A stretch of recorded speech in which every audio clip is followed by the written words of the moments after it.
Hey guys, welcome to Green Bean Fiction. So in today's video we are gonna see what if Izuku had electromagnetic quirk and married Momo and Uraraka, part 2. Before starting, make sure to hit that like button and subscribe if you are interested in MHA fanfictions. This story is Electromagnetic Engagement by Stillwell03. Now without wasting any more time, let's dive in.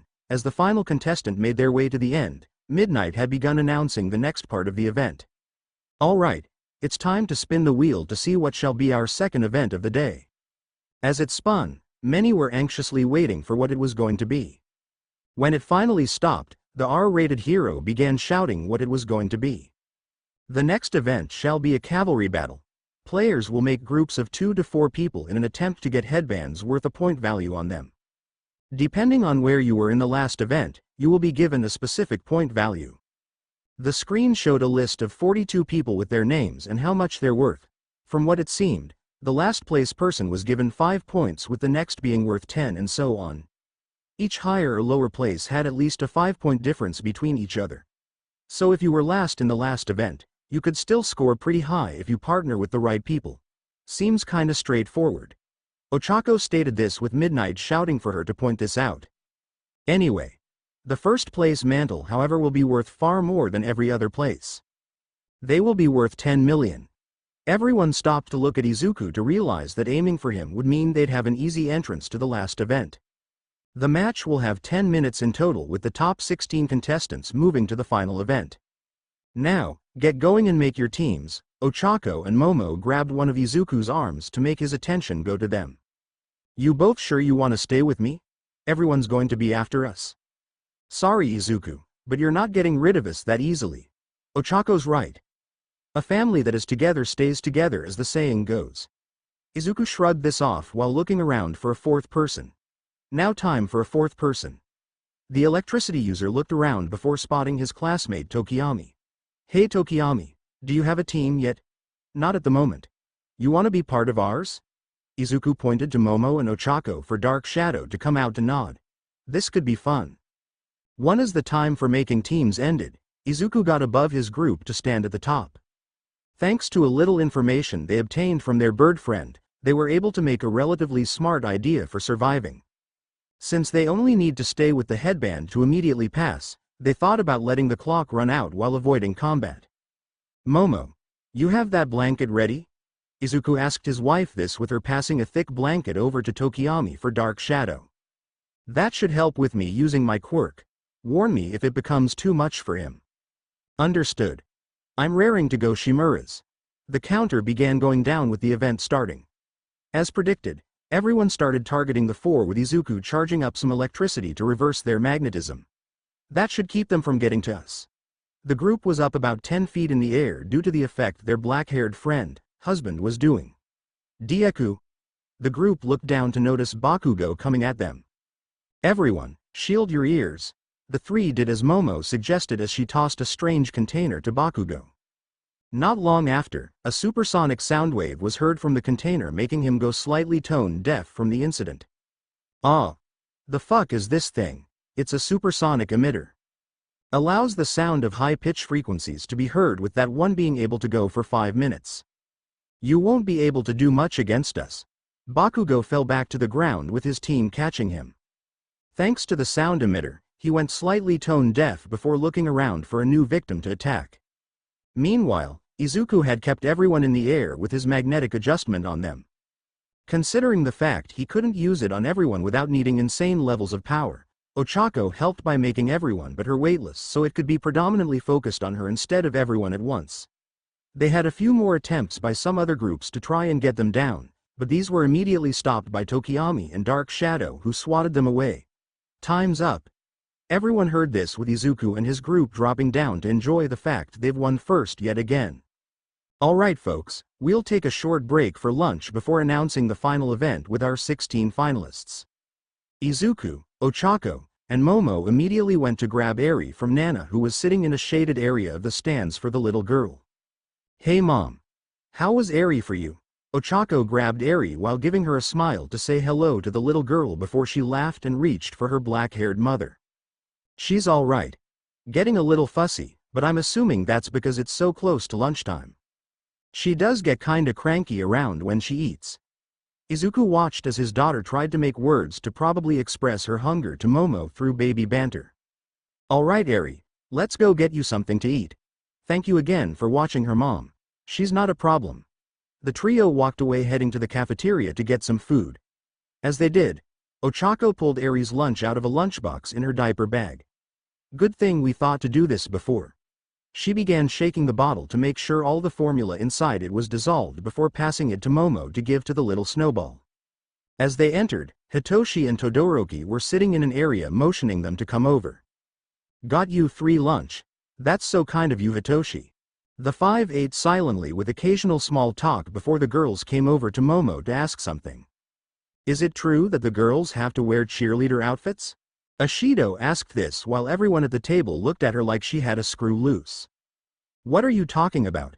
Kaminari and Mineta said that we had to because Mr. Aizawa told them we had to. Izuku glanced over to see the two in question going pale while noticing Izuku creating lightning from his body along with a "you're dead" look being given to them. I'm gonna point this out to you all right now. I've watched the sports festival almost every year growing up and never once had seen any class whatsoever that had to do this. This is a lie on their part. Izuku states this while going back to his food. If it was important, Dad would have told you all this in person also and not had those 2 idiots be the carriers. Hitoshi added this for every girl to glare at the perverse duo before 4 of the 6 charged them. Didn't know you had such pervs in your class, man. Dad really has his work cut out for him. Hitoshi. The insomniatic young man almost spat his lunch out when hearing a familiar voice. Congratulations on getting to the top 16, Mama's so proud of you.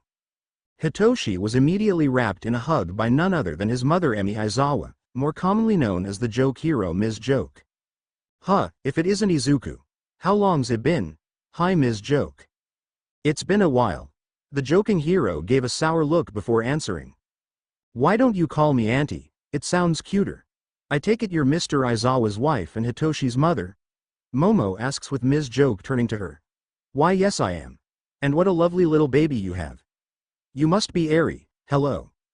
Eri began a giggle storm with the green-haired woman following suit. So I heard you got yourself 2 lucky ladies Izuku. I know Ochako, but who's this black-haired beauty? My name is Momo Shimura Mrs. Aizawa. A pleasure. The lot continued eating while having a conversation until it was time to announce the 3rd event. Alright ladies and gents.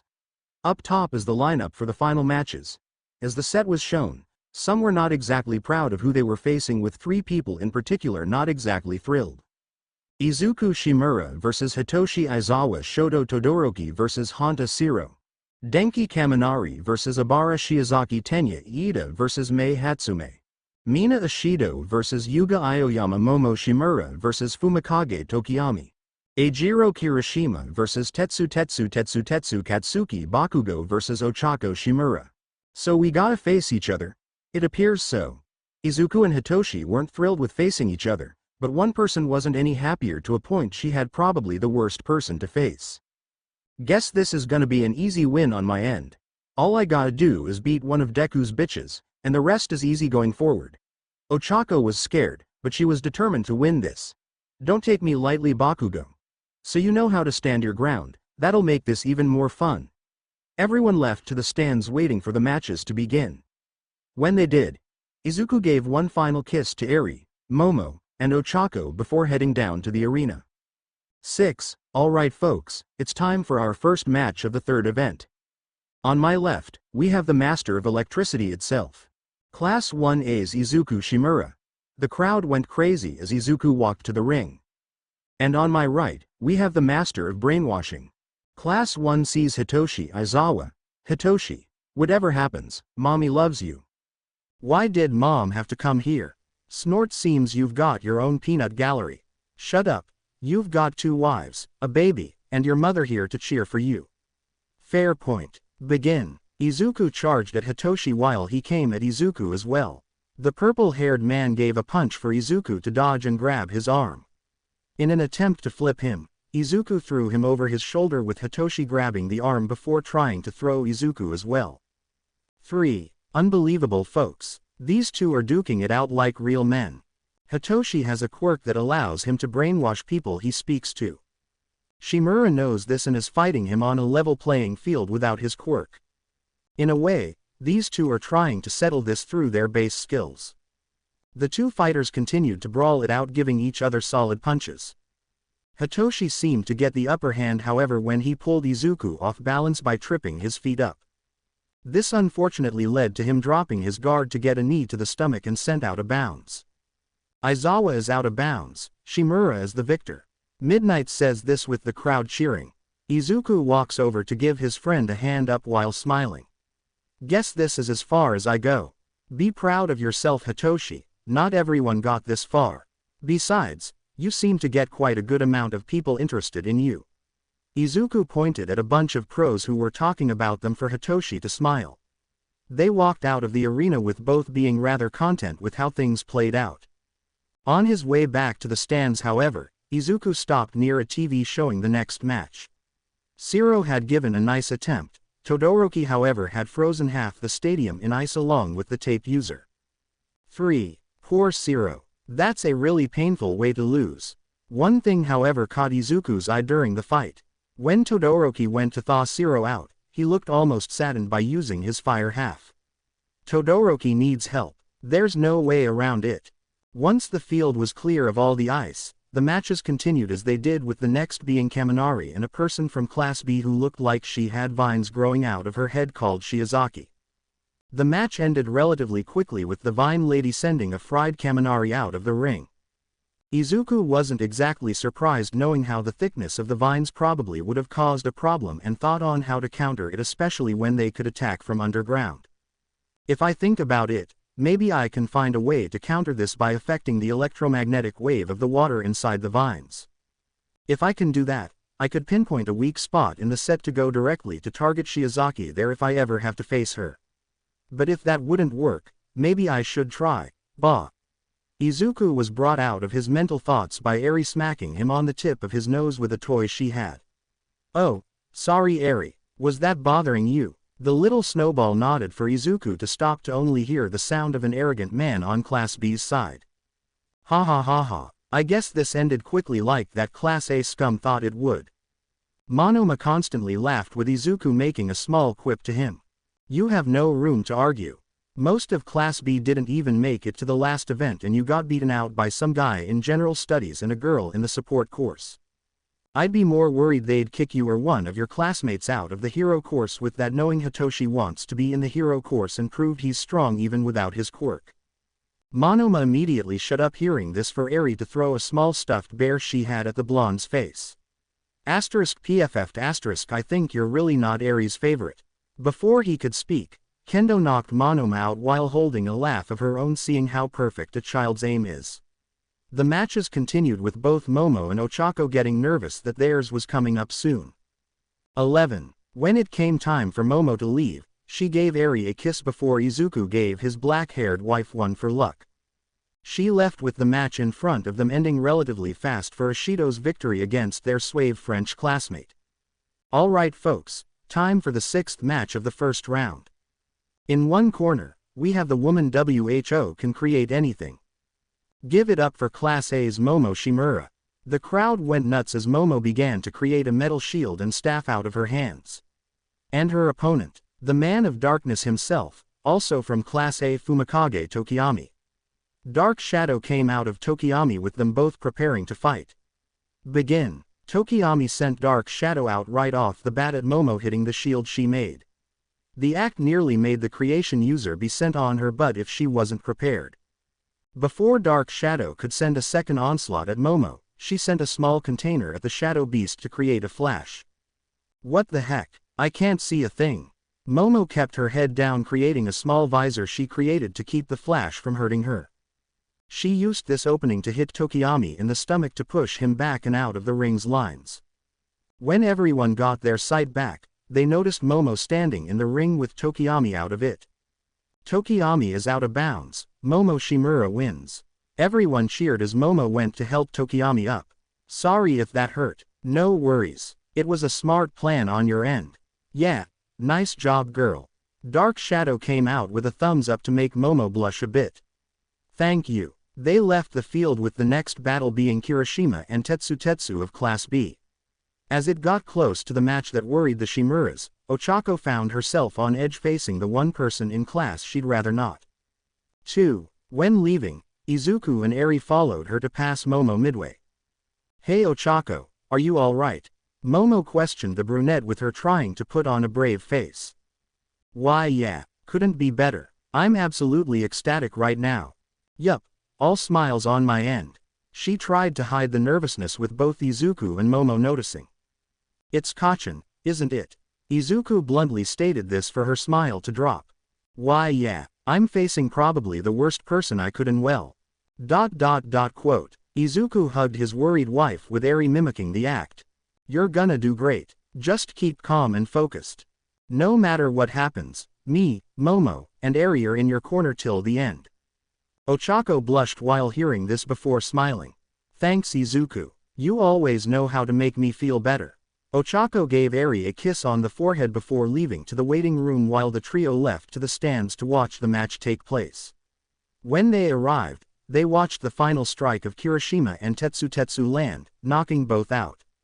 Their match would be deemed a draw until they both could wake up and decide a tiebreaker. Alright folks, time for the final matchup of the first round. On my left, we've got the walking bomb in both metaphorical and literal terms, Katsuki Bakugo. And on my right, we've got the girl that can make your problems and yourself float away, Ochako Shimura. The crowd cheered in excitement as Bakugo glanced at Ochako with an arrogant look. "I'm only saying this once round face, drop out now and I won't have to make you look weak in front of your shitty husband." Ochako was nervous, but determined to prove she was worthy of being where she was. "I'm not backing down to the likes of you. Begin." 2. Right off the bat, Ochako charged at Bakugo, remaining low to the ground. She knew he'd throw a right hook, seeing it to dodge just barely to get out of the way. She continued her attack with the ash blonde throwing another explosion with his left hitting Ochako head-on. She was thrown back with Bakugo holding an arrogant smirk on his face. "Is that really the best you've got? Where was that confidence you had before?" Ochako jumped up to continue charging at Bakugo. She tried to touch him with her quirk for him to blast her again. Before she could be thrown back, however, he grabbed onto her PE uniform to give a sucker punch to the stomach. "Not so tough are you now that Deku and that oversized bitch aren't around to back you up, are you?" He sent another hit to her face, sending Ochako sliding with her still standing. The hit from before notably did damage, showing a second-degree burn on her cheek. Angered she wasn't backing down, Bakugo charged at Ochako full intent to harm her, with the brunette remembering some training she did with Nana some years back. "When you're faced with someone stronger than you, hit them where it hurts." Bakugo always wanted to be the best, so his pride is where he's vulnerable. "You think your weak attacks could stand up to Izuku? He hit harder the other day in bed." This comment angered Bakugo, with him sending a barrage of attacks at Ochako. The scene was something everyone in the stands were afraid of, with even their classmates fearing for her. "He's not gonna kill her, right?" Izuku was fit to be tied with Jiro, looking over after stating this to see lightning arching off him, burning the seat to the point it was starting to melt from the heat. "You better hope Ochako doesn't have any scars, you arrogant oaf, or I'm coming for you." The way Izuku stated this scared everyone before seeing him now floating in the air with the puddle that was his chair beneath him. 5. As Bakugo finished his barrage of blasts, Ochako was on the ground shaking. She was struggling to get up, with Bakugo thinking this was it. "Even after all that, you're still barely holding on. This'll end it." Bakugo went for a straight punch to Ochako, with everyone afraid of what was going to happen. "When I'm done here, Deku's gonna have a new hole in you to fuck." Ochako saw the direct punch before grabbing and flipping the blonde over her shoulder. In the act, he had his gravity taken off him to be sent flying into the wall with no means of stopping. Release. Ochako put her fingertips together for Bakugo to hit the wall and make a dent. The brunette fell to her knees with her opponent groaning in pain after what happened. Bakugo is out of bounds. Ochako Shimura wins. Everyone cheered as Ochako stood slowly to her feet to place her right fist up in the air like her brother-in-law. "I did it, Izuku. I beat him. I'm just like, yo, you." She passed out from exhaustion for a medical team to send both Ochako and Bakugo to Recovery Girl's office. 3. Seeing the match end, Izuku charged to the healing room with Momo following behind. When they got there, Ochako was healed some with Bakugo beside her grumbling in frustration knowing he lost. "Ochako, are you okay?" Izuku ran to her side to hug her with the brunette smiling while giving reassurance. "I'm okay, Izuku. It takes more than that to beat me." She held her fist up while patting her biceps. "I'm tough like you." Grown, Izuku let go of Ochako to glance at Bakugo. "You're lucky I don't punch you in the face right now for what you said and did." Bakugo looked away with Ochako speaking up. "I'm sorry if I hurt you, don't fucking apologize. That makes me look weak." The outburst was made with everyone looking at Bakugo waiting for his answer. "I lost. That's all that happened. I lost because I didn't think you were strong enough to beat me. Better not expect me to think little of you next time." Shimura won. This act surprised the three in the room. The fact Bakugo had called Ochako by something other than an insulting nickname was in his way proof she was strong in his book. Strong enough to take note of. "Thank you, Bakugo. That was nice of you. Don't get used to it. I'm still gonna beat you next time to the point this win will be pointless to you." Izuku smiled before being called to his waiting room to give Ochako, Momo, and Eri a kiss and flipping Bakugo off prior to leaving. "I guess Kachan can be nice. Never thought Kachan and nice would be in the same sentence without can't being in between them." Izuku thought about his next match with Todoroki knowing he had to do something.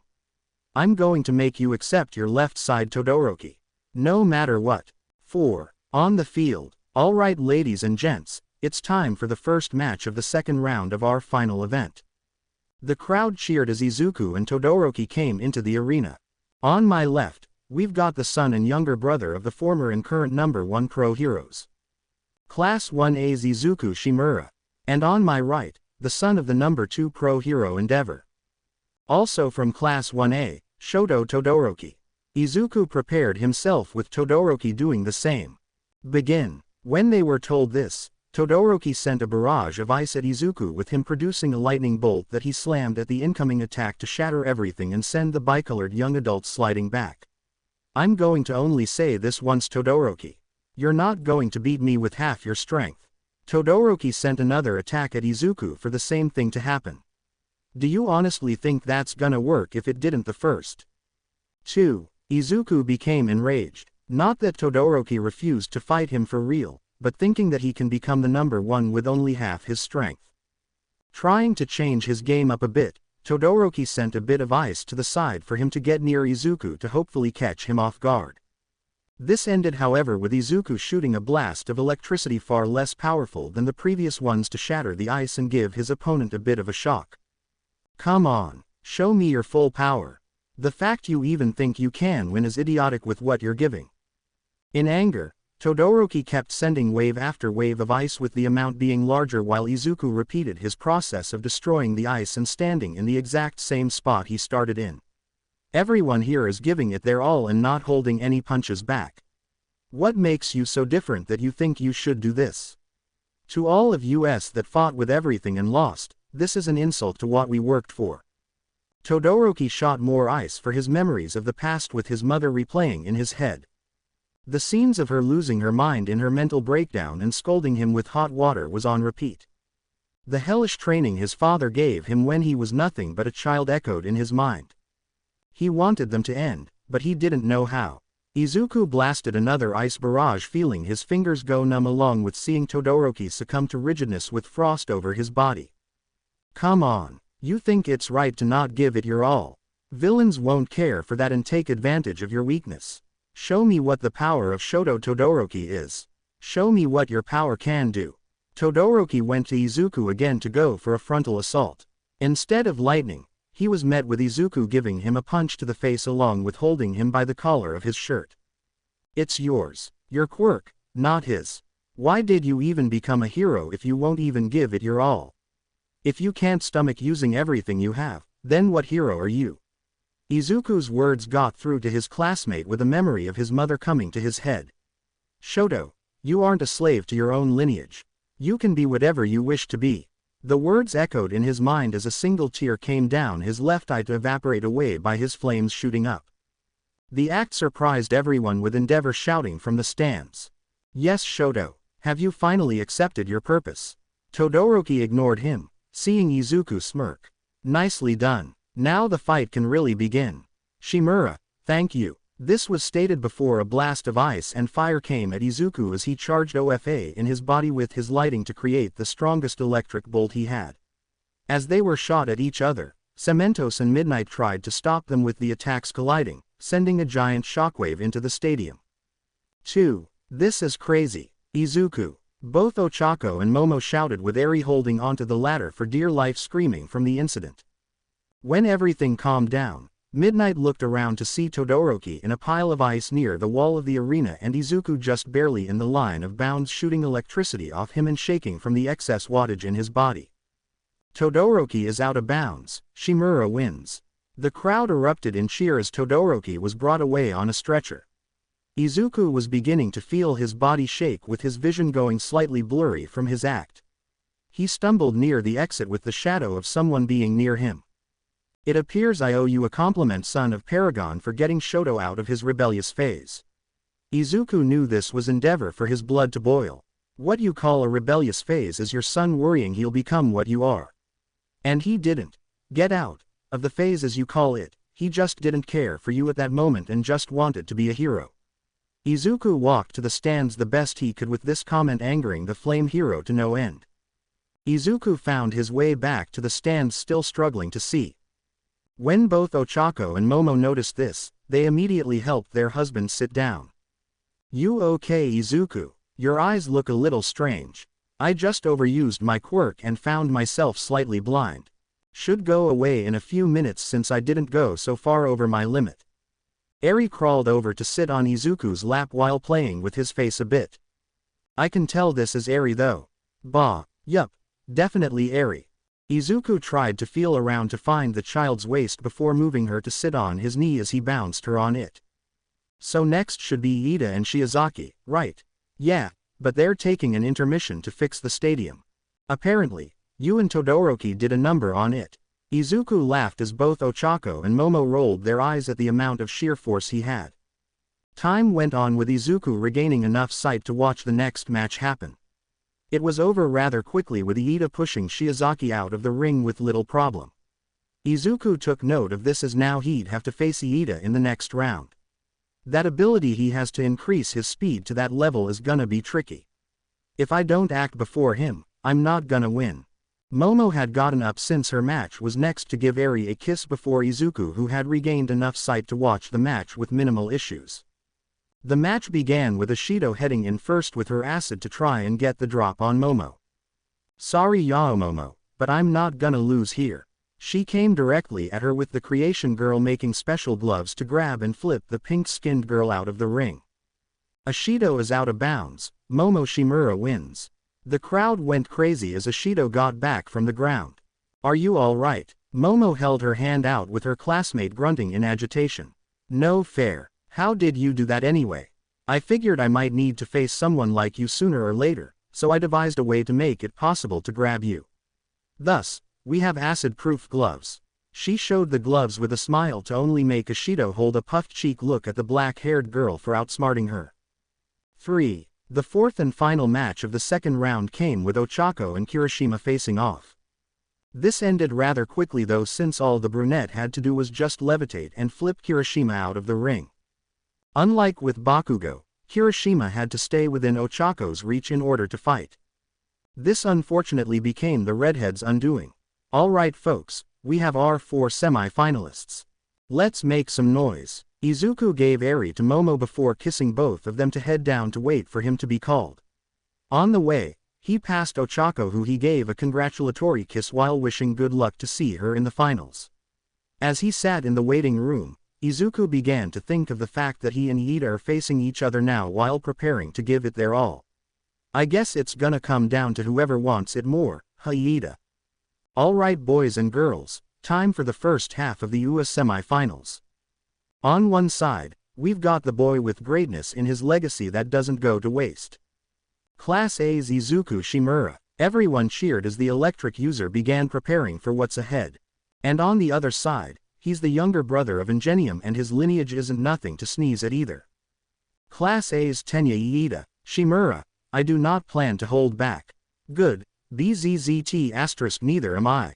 Begin. Izuku charged at Iida with the engine user activating his quirk as well. Recipro burst. He charged at Izuku, giving a kick to his face with it missing. I need to get him off guard. He began sweeping Izuku's legs with him jumping before getting a knee to the gut. Oh snap, these two are just starting and Iida has already gotten the upper hand. Keep going, you only have 30 seconds before you burn out. Iida attempted to grab Izuku's shirt with attempts to throw him out. But when he tried to touch the electric user, Iida started to have several thousand bolts come at him, blowing the engine quirk user to the other end of the ring. How? I was charging electricity in me and putting it around me in the one spot you'd never see. Directly under my skin. To make things simple, you can't touch me without something to deflect the electricity. Iida's 60 seconds were up with him unable to move. I'm sorry, but I can't lose here. So as a token of moderation, I'll send you out with a solid punch proving you didn't lose because you put everything on a gamble just to save face a little. Izuku pulled his fist back before socking Iida in the face to send him into the wall. I took no pride in that, might as well keep that clear. Izuku stated this as Iida holds his head in shame knowing he's failed. I'm sorry Tenya. In Hosu, Ingenium was on the ground motionless bleeding from an injury he's gotten. Ingenium sir, we're on our way. The man who had done this left with a determined look on his face. This world is full of fakes. None of them are true heroes.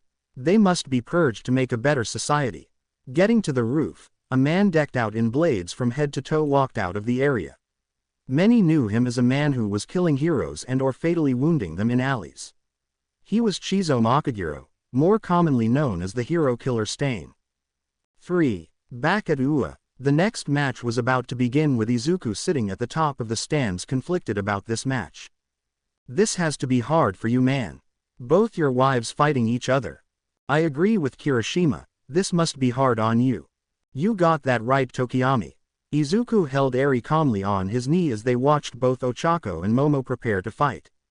Alright folks, time for the second half of the semi-finals. The crowd roared as both girls came to the area. On my left, we've got the woman WHO controls gravity. Class A's, Ochako Shimura. And on my right, the woman WHO makes anything you can think of. Class A's, Momo Shimura. Momo began making a metal pipe in her hand and a shield in her other. No holding back Ochako. Didn't plan to either. Both girls prepared as Mike shouted. Begin. Off the bat, Ochako came at Momo, keeping low to the ground. Momo tried to keep her at bay with her weapon for her to dodge coming at the creation user. If it wasn't for her shield, she would have been floating away. Momo pulled back using a smoke screen to keep in Ochako's blind spot. I can't see a thing. The crowd couldn't see anything, but Ochako had been completely blinded with Momo creating infrared goggles for her to know exactly where the gravity user was. She attacked the brunette with her dodging last minute. Figured this would be a surprise attack knowing you. Ochako turned around to try and grab Momo. She dodged with creating a metal plating to be touched instead of her wrist. The smoke settled down showing the floating plate and shield. Oh man, both girls are still going at it. Izuku watched carefully as his wives went back to fight each other. Ochako came back at Momo with her, continuing to push her back. Both were getting near their end with a repetitive motion of Ochako making things Momo made for defense float. This cycle went on for a few minutes for both starting to reach their limit. Pant I'm reaching my limit. I gotta finish this somehow. Both knew they had to go all or nothing now with only attempting one final attack. Ochako came at Momo with her doing the same. Momo went at the brunette with actually connecting this time hitting her shoulder. Extreme pain went into Ochako as she grabbed the staff to make it weightless. She used her other hand to try and touch Momo. This was successful, but Momo wasn't floating. She grabbed Ochako and threw her out of the ring in this combustion. When she reaches the ground, she realizes weight's on Momo's feet to keep her on the ground. Ochako Shimura is out of bounds, Momo Shimura wins. The crowd cheered as Ochako released her gravity for both to relax a little. Guess that failed. Don't be upset, you did your best. Both girls went up to meet with Izuku for them to do a pass off to Ochako with a kiss to airy goodbye for now. Alright folks, time for the final match of the UA Sports Festival. The crowd went crazy as Momo and Izuku came into the ring. On one side, we've got the man of lighting himself. Class A's Izuku Shimura. Izuku began smirking as he looked at his wife across from him. And his opponent, the woman of creation. Class A's Momo Shimura. This is gonna be a massive fight. Kirishima was excited with everyone ready to watch what was going to happen. Begin. Both Momo and Izuku came at each other holding their hands back in fists. Rock, paper, scissors. Both threw one of the three. Izuku threw rock with Momo throwing scissors. She immediately falls to the side while shouting, "I am vanquished." A silence was in the stadium with both looking at Midnight for an answer. I am unable to continue, so the winner is Izuku. The R-rated hero was dumbfounded, but realized quickly what happened. 33. Momo Shimura has admitted defeat. The winner of the UA Sports Festival is Izuku Shimura. Everyone cheered as Izuku raised his right fist in the air. What the fuck? Bakugo shouted this mainly because he was not happy about the outcome of the final match. An hour later, the end of the sports festival began with medals being handed out to all the combatants that had placed. Among them, however, Iida could not accept his medal as one of the two that obtained third beside Ochako due to a family emergency. Now to give these first years their medals, we have a special guest. Toshinori came down in his buff form with the medals in his hands. I am here, with medals. The three tried to hold the urge from laughing their asses off seeing their brother-in-law make such an announcement. Young Ochako, congratulations on third place. You truly have worked hard to get this high up, and you should be at the very least proud of that.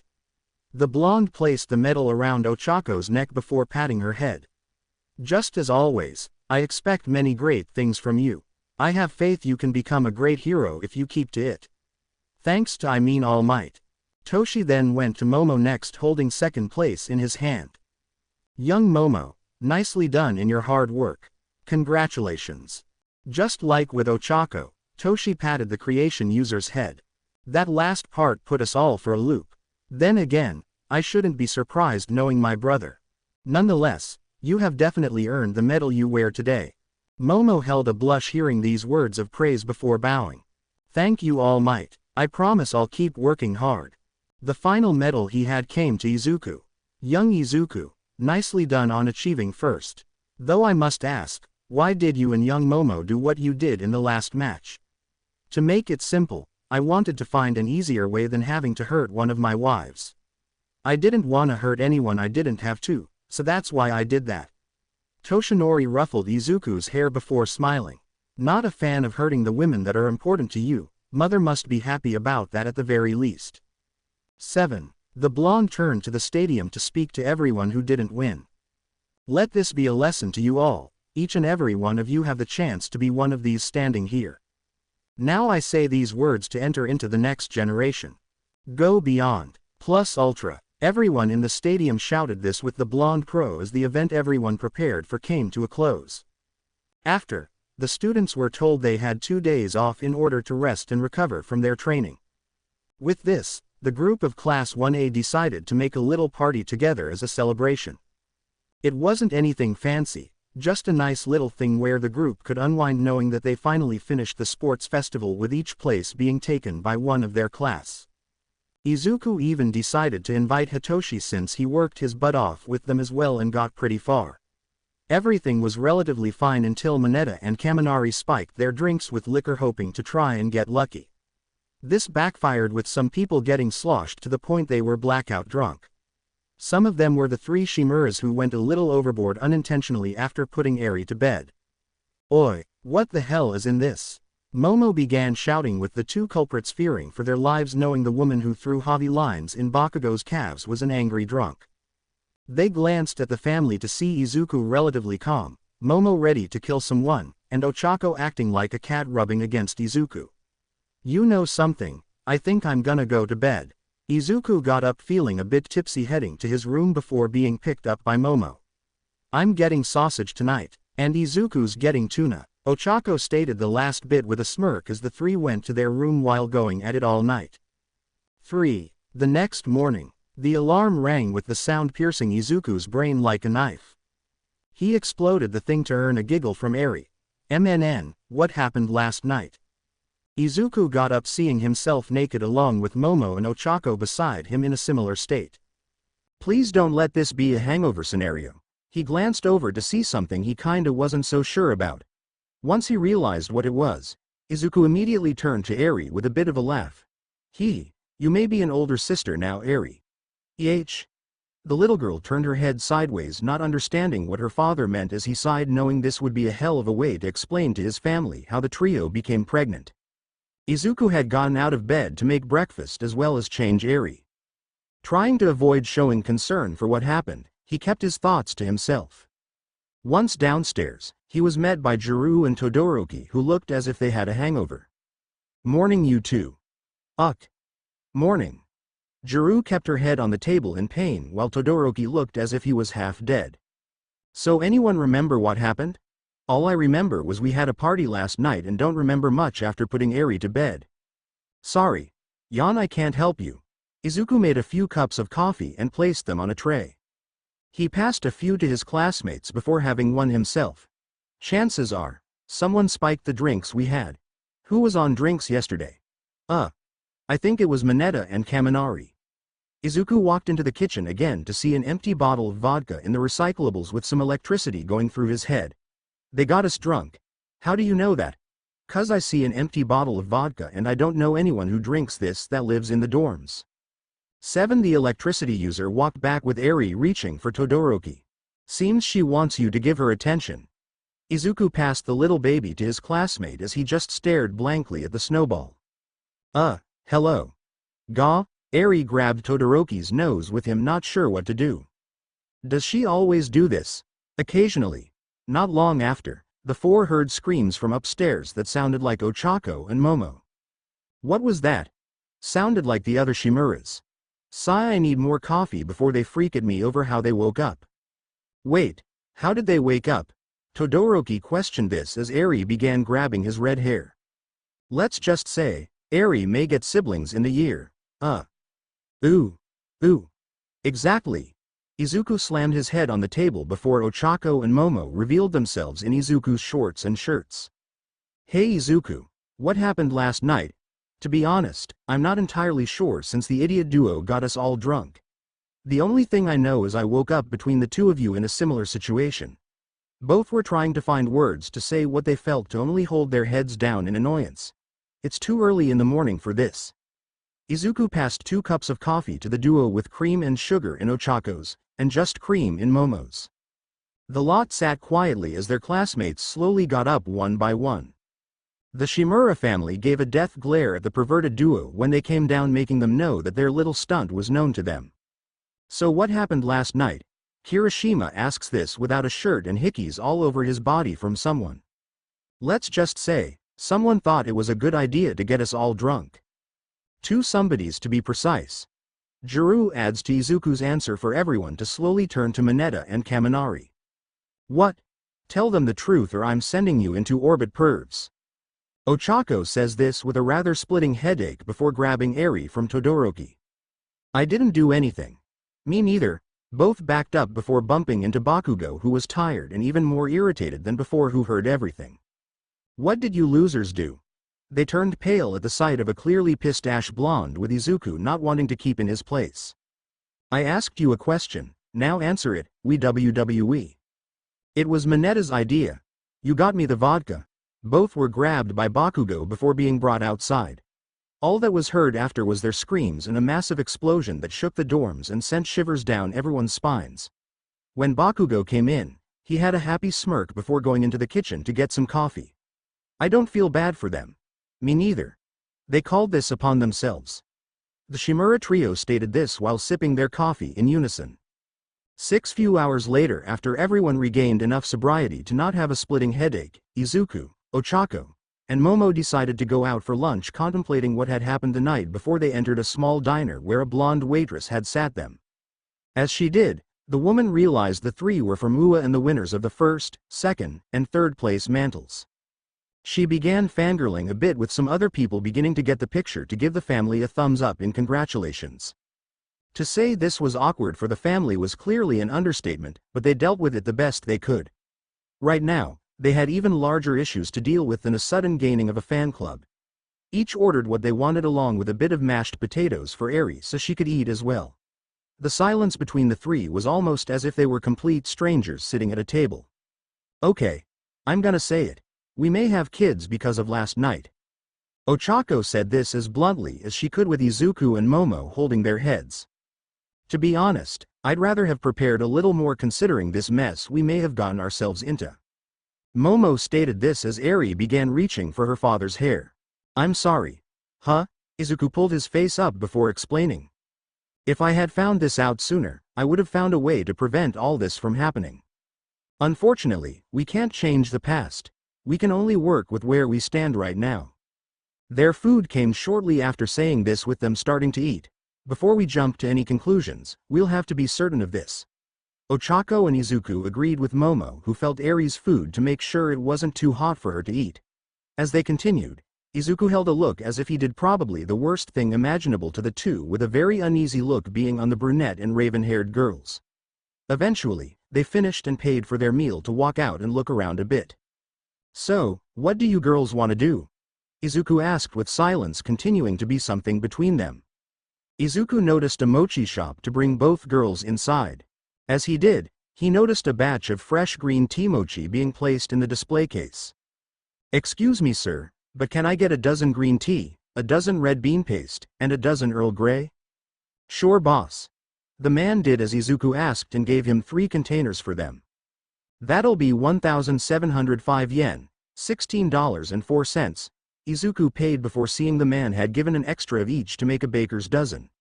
Enjoy. Thanks. Izuku walked over to his wives before passing the Earl Grey and green tea to both, hoping they'd like them. I think maybe a little comfort food is gonna go a long way with us. Thanks. Thank you. They walked out of the store before finding a place to sit down and eat their snack with a bit of shade for Eri. While sitting, Izuku began thinking of what was happening. Right now, they were all confused. But Ochako and Momo were probably the ones more scared between the three. I'm still going to stick by you two. Both looked at the electric user as he explained. I made a vow to stand by you two through thick and thin. That has not changed. Whether we do become parents to more kids than just Eri sooner than we'd rather will not make a difference. I'm still here for you two. They smiled at this, knowing Izuku was still on their side even after all this.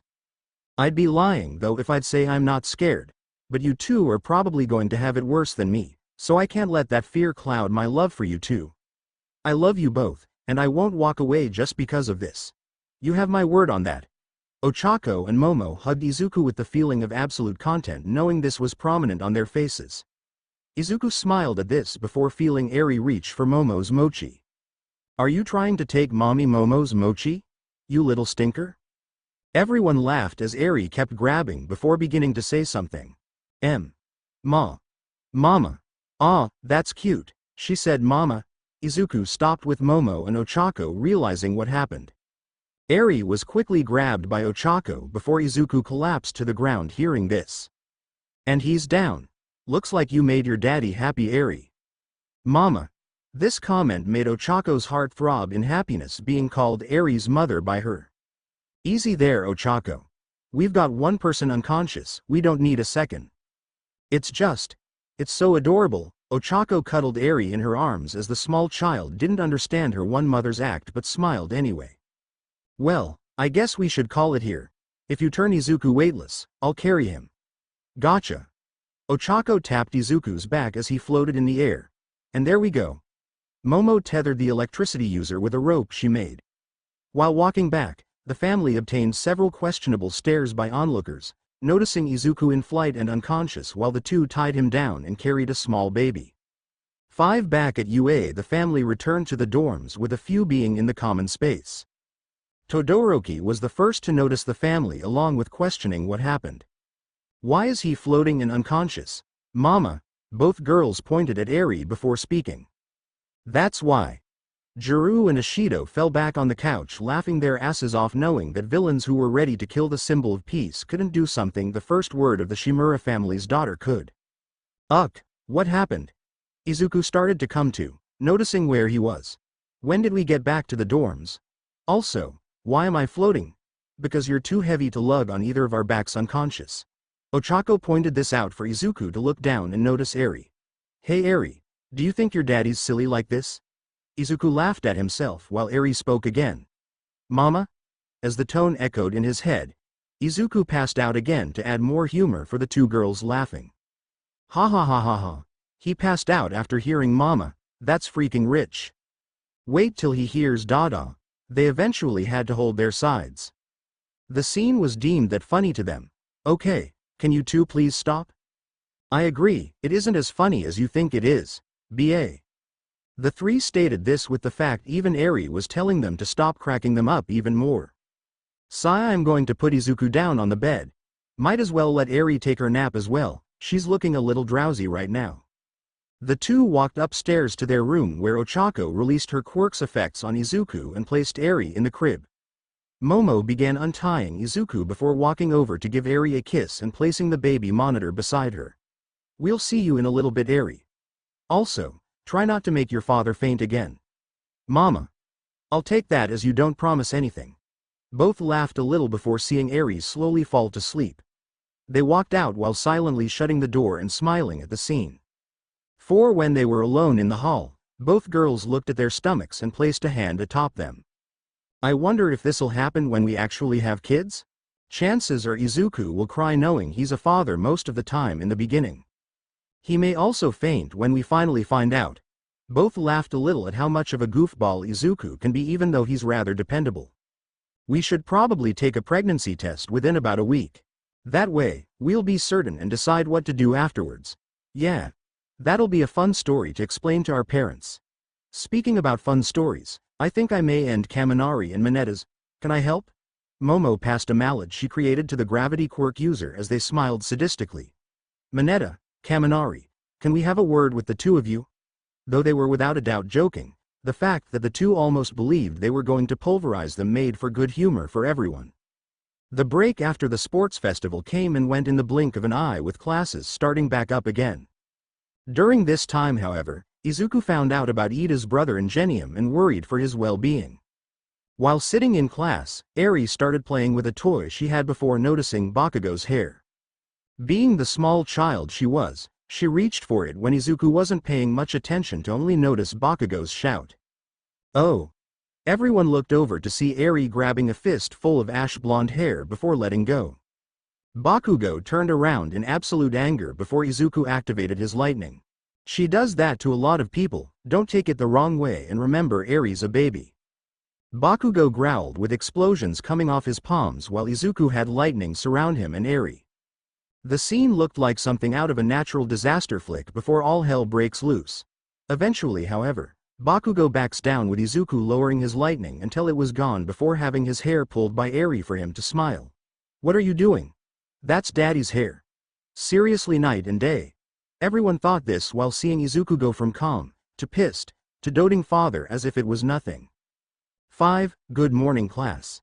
Their teacher had come in with no bandages on for everyone to be rather calm about this.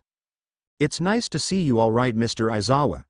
Sue points this out before their teacher brings notice to a scar below his eye. The old lady patched me up double time during the break. I was kinda out of commission for that time. Hope Aunt Emmy wasn't too upset. Izuku thought this as Aizawa looked at him. Emmy was not too bent out of shape about this. For some reason, she enjoyed having me home sleep in our bed more. Oh good, he can understand where my worries are coming from. Anyway, on to business. Today's heroics lecture is going to be a very vital one. Everyone held their breaths while thinking what it might be. Some were afraid it might be a surprise quiz. You all need to think of hero names. Everyone immediately went from worried to excited at the drop of a hat. They only stopped when Aizawa began activating his quirk to quiet everyone down. This is for work studies you all shall be doing within a week as a way to help you all learn on the field. Thanks to the sports festival, Most of you have already obtained some eyes. Up above are the people who had obtained some agencies that interested them. If you haven't obtained any draft picks, there is still 2 years to get an agency interested in you. Aizawa pulled up a screen with a set of numbers on them. Izuku Shimura. 5628 Shoto Todoroki. 3942 Momo Shimura. 3496. Ochako Shimura. 2102 Katsuki Bakugo. 2098 Fumikage Tokoyami. 360. Tenya Iida. 301 Denki Kaminari. 272 Eijiro Kirishima. 68. 7 Honta Siro. 11 Izuku smiled a bit seeing him at the top of the ranks along with Momo and Ochako. Damn it. Bakugo on the other hand was furious. Not only was he able to let himself be beaten by Ochako, but this may have also been the cause for him being below her in the draft picks. These numbers right now just means the amount of eyes that are attentive on these people at the moment. They are free to keep or remove their offers at any time if they see fit. None of this is set in stone. Those who obtained no votes will pick from a list of 40 that have good records with past work studies. Those who have them will pick from their draft offers. Now to the hero names. You all will be needing them for this out-of-class study. The door opened for Midnight to walk in. Hero names can sometimes be permanent, so it is best to choose something that is not indecent or there will be hell to pay later. She began passing around whiteboards and markers for everyone to begin writing down ideas. When thinking of ideas, it is sometimes good to think of names similar to your quirk. Just keep in mind that you may or may not be able to change them down the line, so a bit of consideration is advised. Everyone began writing down names with about 5 minutes passing. Alright. Who would like to show their name first? Aoyama had walked up first to reveal his name. I cannot stop twinkling.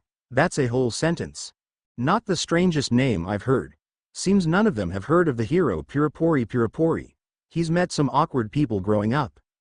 Izuku thinks this while Midnight walks over to change some things. If you take out the I and turn the cannot to can't, it's acceptable. Everyone was rather surprised with Ashido going next. Hers however was rejected since it would get her into trouble with the producers of Aliens along with nobody probably wanting to be saved by someone nicknamed Alien Queen. Not long after, the names started coming out of the woodworks with several being unique to the person or as a way to honor their idols in cases like Kirishima's. 9 It finally came down to 5 people. Izuku, Iida, Ochako, Momo, and Bakugo who had been told to change his name from King Explosion Murder to something less violent. Ochako had gone up first to show her name, the gravity hero, Uravity. I get the Ravity reference, but where does the U come from? Kaminari asks this for Ochako to explain. My maiden name's Uraraka and my family is a big part of why I want to become a hero. So, that's where it comes from. Adorable. Midnight had seemed to like it with airy cheering. Next up was Momo who showed her name with a bit of pride. The everything hero, Creata. Very creative. The next to come up was Iida who held his own name with unease. He had chosen to use his first name along with Todoroki. His was understandable, but Iida's was possibly meaning he had some kind of internal struggle with him in Izuku's mind.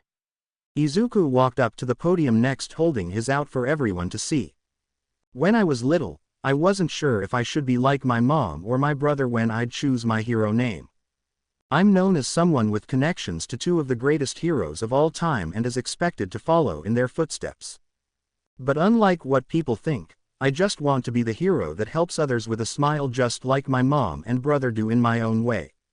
So as such, I thought of something I believed was worthy to help understand what I am. Izuku smiled before saying the name. The electromagnetic hero, Silberstrom.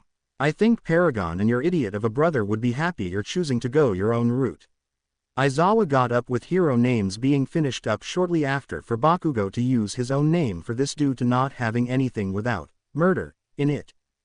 4. During lunch, everyone had begun going over the offers they had with what they could gain or enhance from choosing them. For Ochako and Momo, several of their offers were together and decided on trying to help grow one of their weaker points together.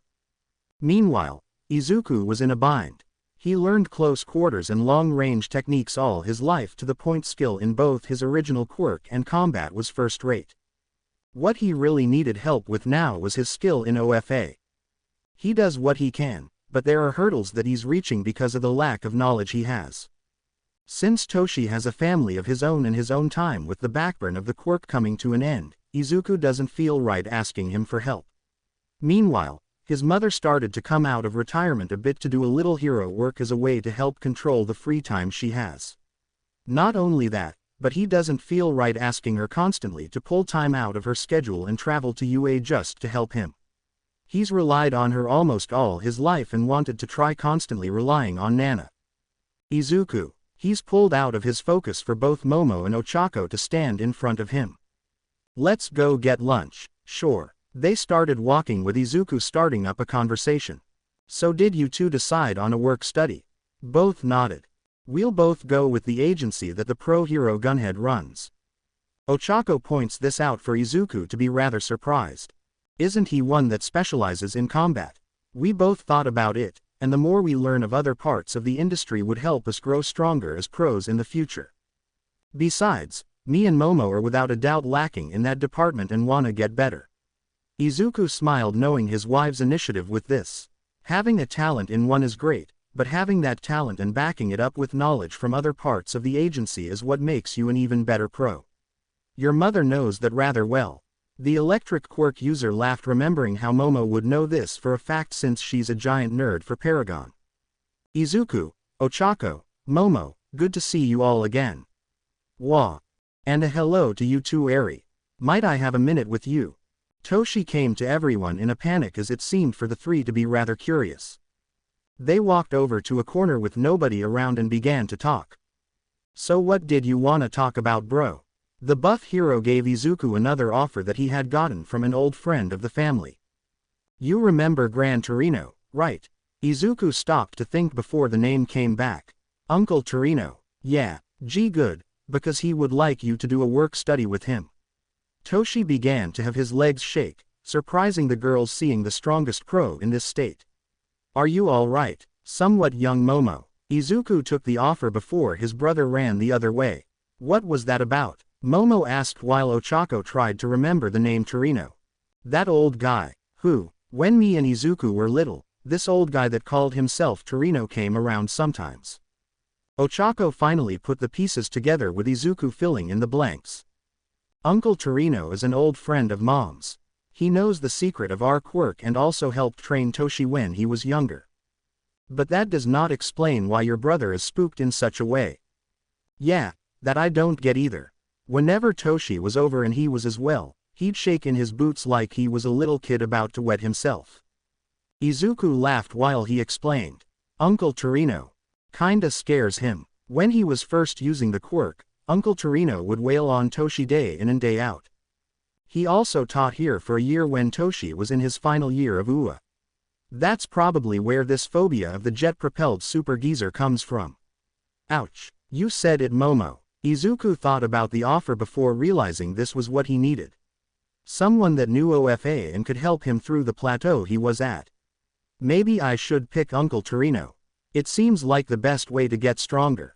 1 week later, the day of the work study has come with everyone ready and eager. As Mr. Aizawa was giving his speech of how everyone should behave, the Shimura family was saying their goodbyes to Eri. Sorry we can't bring you along with us sweetie, but I promise your mommies and daddy will spend a big day with you when we get back. Izuku said this as Eri was in Ochako's parents' arms. She began babbling as if she was trying to say something for all three to kiss her forehead.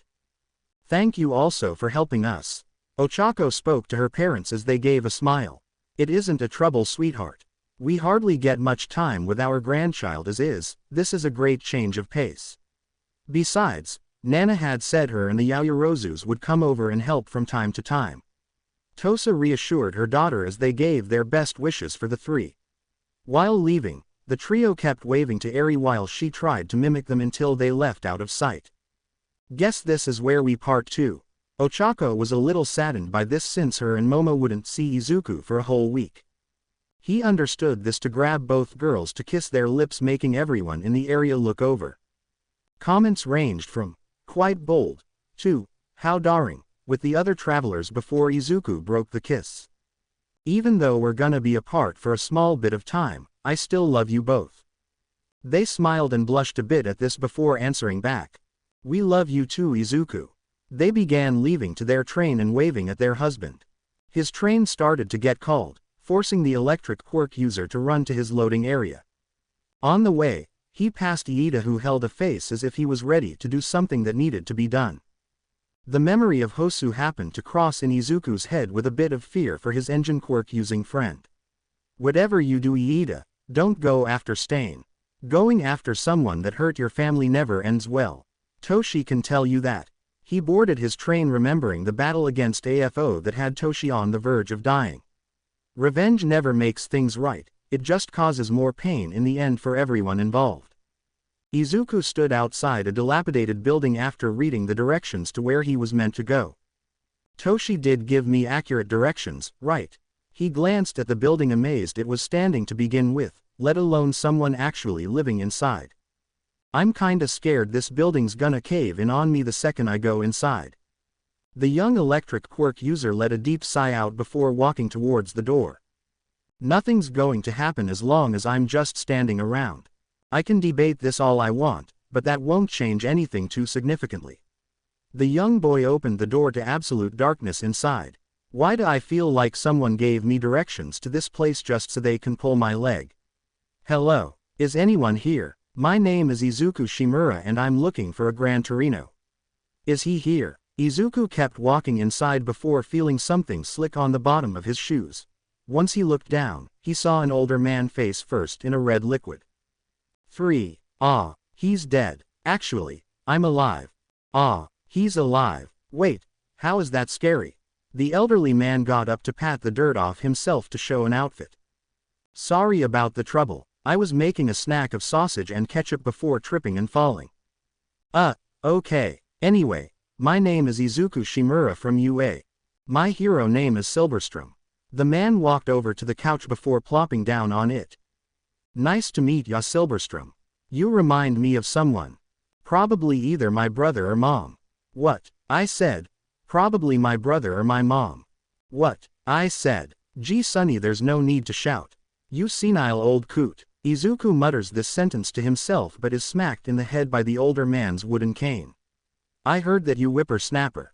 He scolds. Then why couldn't you hear when I'm talking about Momo or Toshi? What's your point? Izuku facepalmed himself knowing he's being played by a man half his size and easily 3 times his age. 2. Anyway, I saw that little fiasco at the sports festival.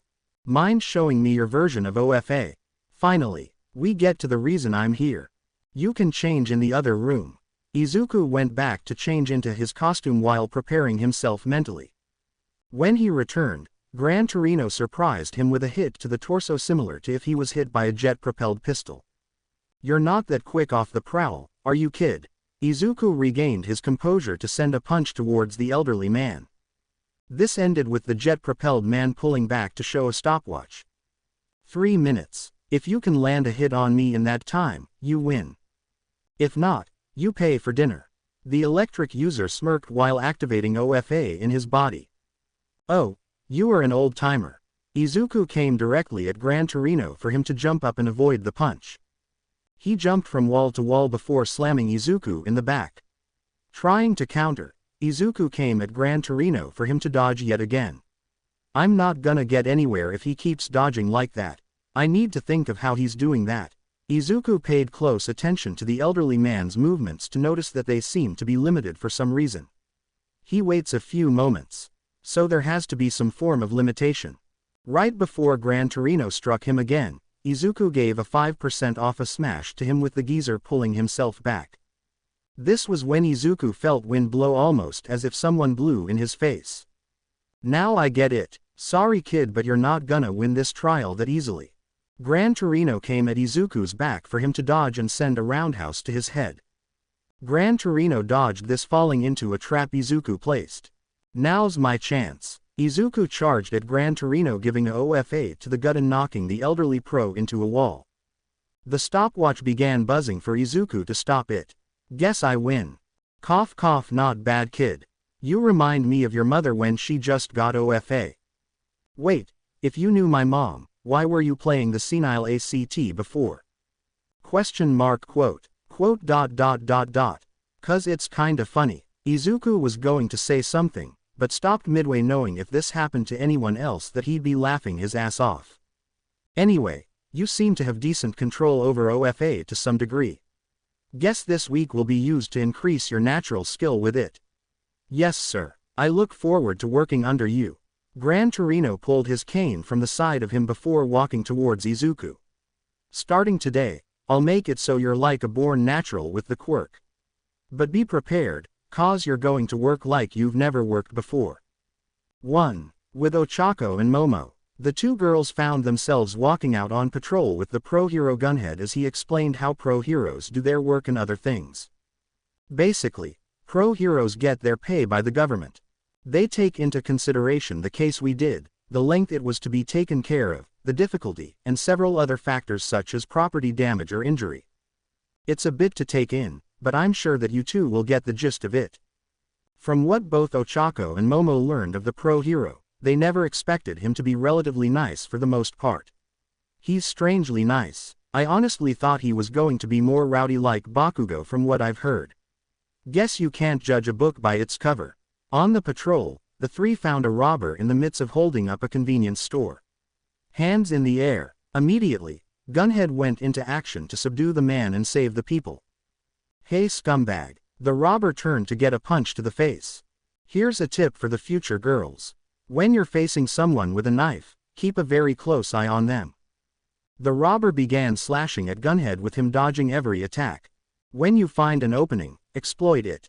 The pro grabbed the wrist of the robber before twisting it. Force the enemy to drop their weapon, toss it away for safety purposes, grab the back of their head, and finally, Gunhead had done everything he had said before using his foot to knock the robber off balance and slam his head into the floor. Take the villain down. Gunhead grabbed a pair of cuffs he had on hand to keep the robber from going anywhere while he called the cops. We'll go over this a little more in the future as practice, but consider this a learning experience going forward. Though people have quirks now to make knives and guns almost obsolete in this day and age, they can still be very dangerous if used on someone that can't strengthen their bodies. 16. Ochako and Momo were amazed on how calm and collective the pro they were training under was when the situation was rather serious. Sir, what would be your best suggestion if we are faced in a similar situation such as what we witnessed? The best suggestion for the scenario that just happened would be to keep a calm and cool head.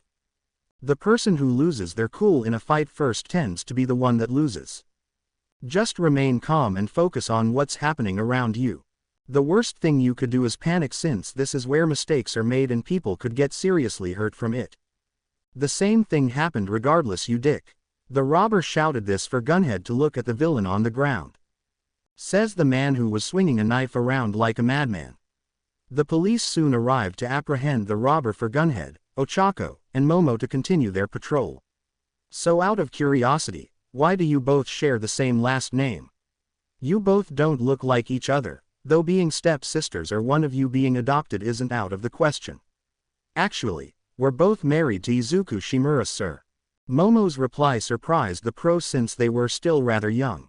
Oh wow, you don't see two young women married to the same man every day. I hope he treats you both right. Very much so, sir. Agreed. Both girls smiled at this to make Gunhead rather happy. That's good. Nothing in a relationship is more important than to make sure you are treated with respect as well as you treating your significant other with respect. They kept walking and continuing their conversation. So have you three considered having children yet? Actually, we have an adopted little girl. Really? Can I see a picture? Ochako pulled her phone out to show a picture of Izuku sleeping with Eri on his chest. Ah, she's so adorable. Her name is Eri, and she's about a year old. We unfortunately had to leave her with Ochako's parents for the week, but she'll get our undivided attention when we return. That's nice. This little sweetie is so cute from what I can tell. After a bit more of Gunhead's baby talk to the picture of Eri, the three called it a day and returned to the agency. 8. Few days later with Izuku. Izuku had been training ruthlessly with Gran Torino in hopes of achieving a far greater control over OFA. With this, he was now able to control a larger percentage in his body before feeling some pain from the backlash of all the raw power inside him. Nice work, kid. You're really going the extra mile.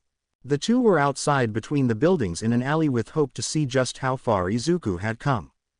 Now try and get to the rooftop in one jump. Izuku did as the older pro said to bend down and jump upwards. The shockwave from the incident sent strong winds that threw the garbage in the alley out and onto the sidewalk.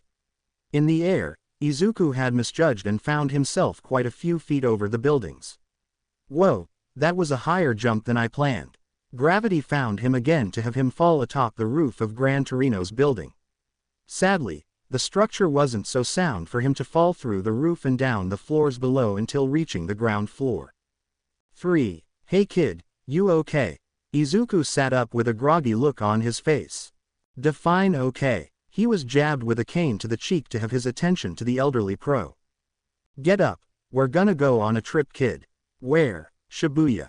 Time for phase 2. Your mother and idiot older brother already taught you about hand-to-hand and the fight at the USJ taught you how to fight villains with restraint, so we'll be going there to have you train your style and countering other crooks' styles by bashing heads in.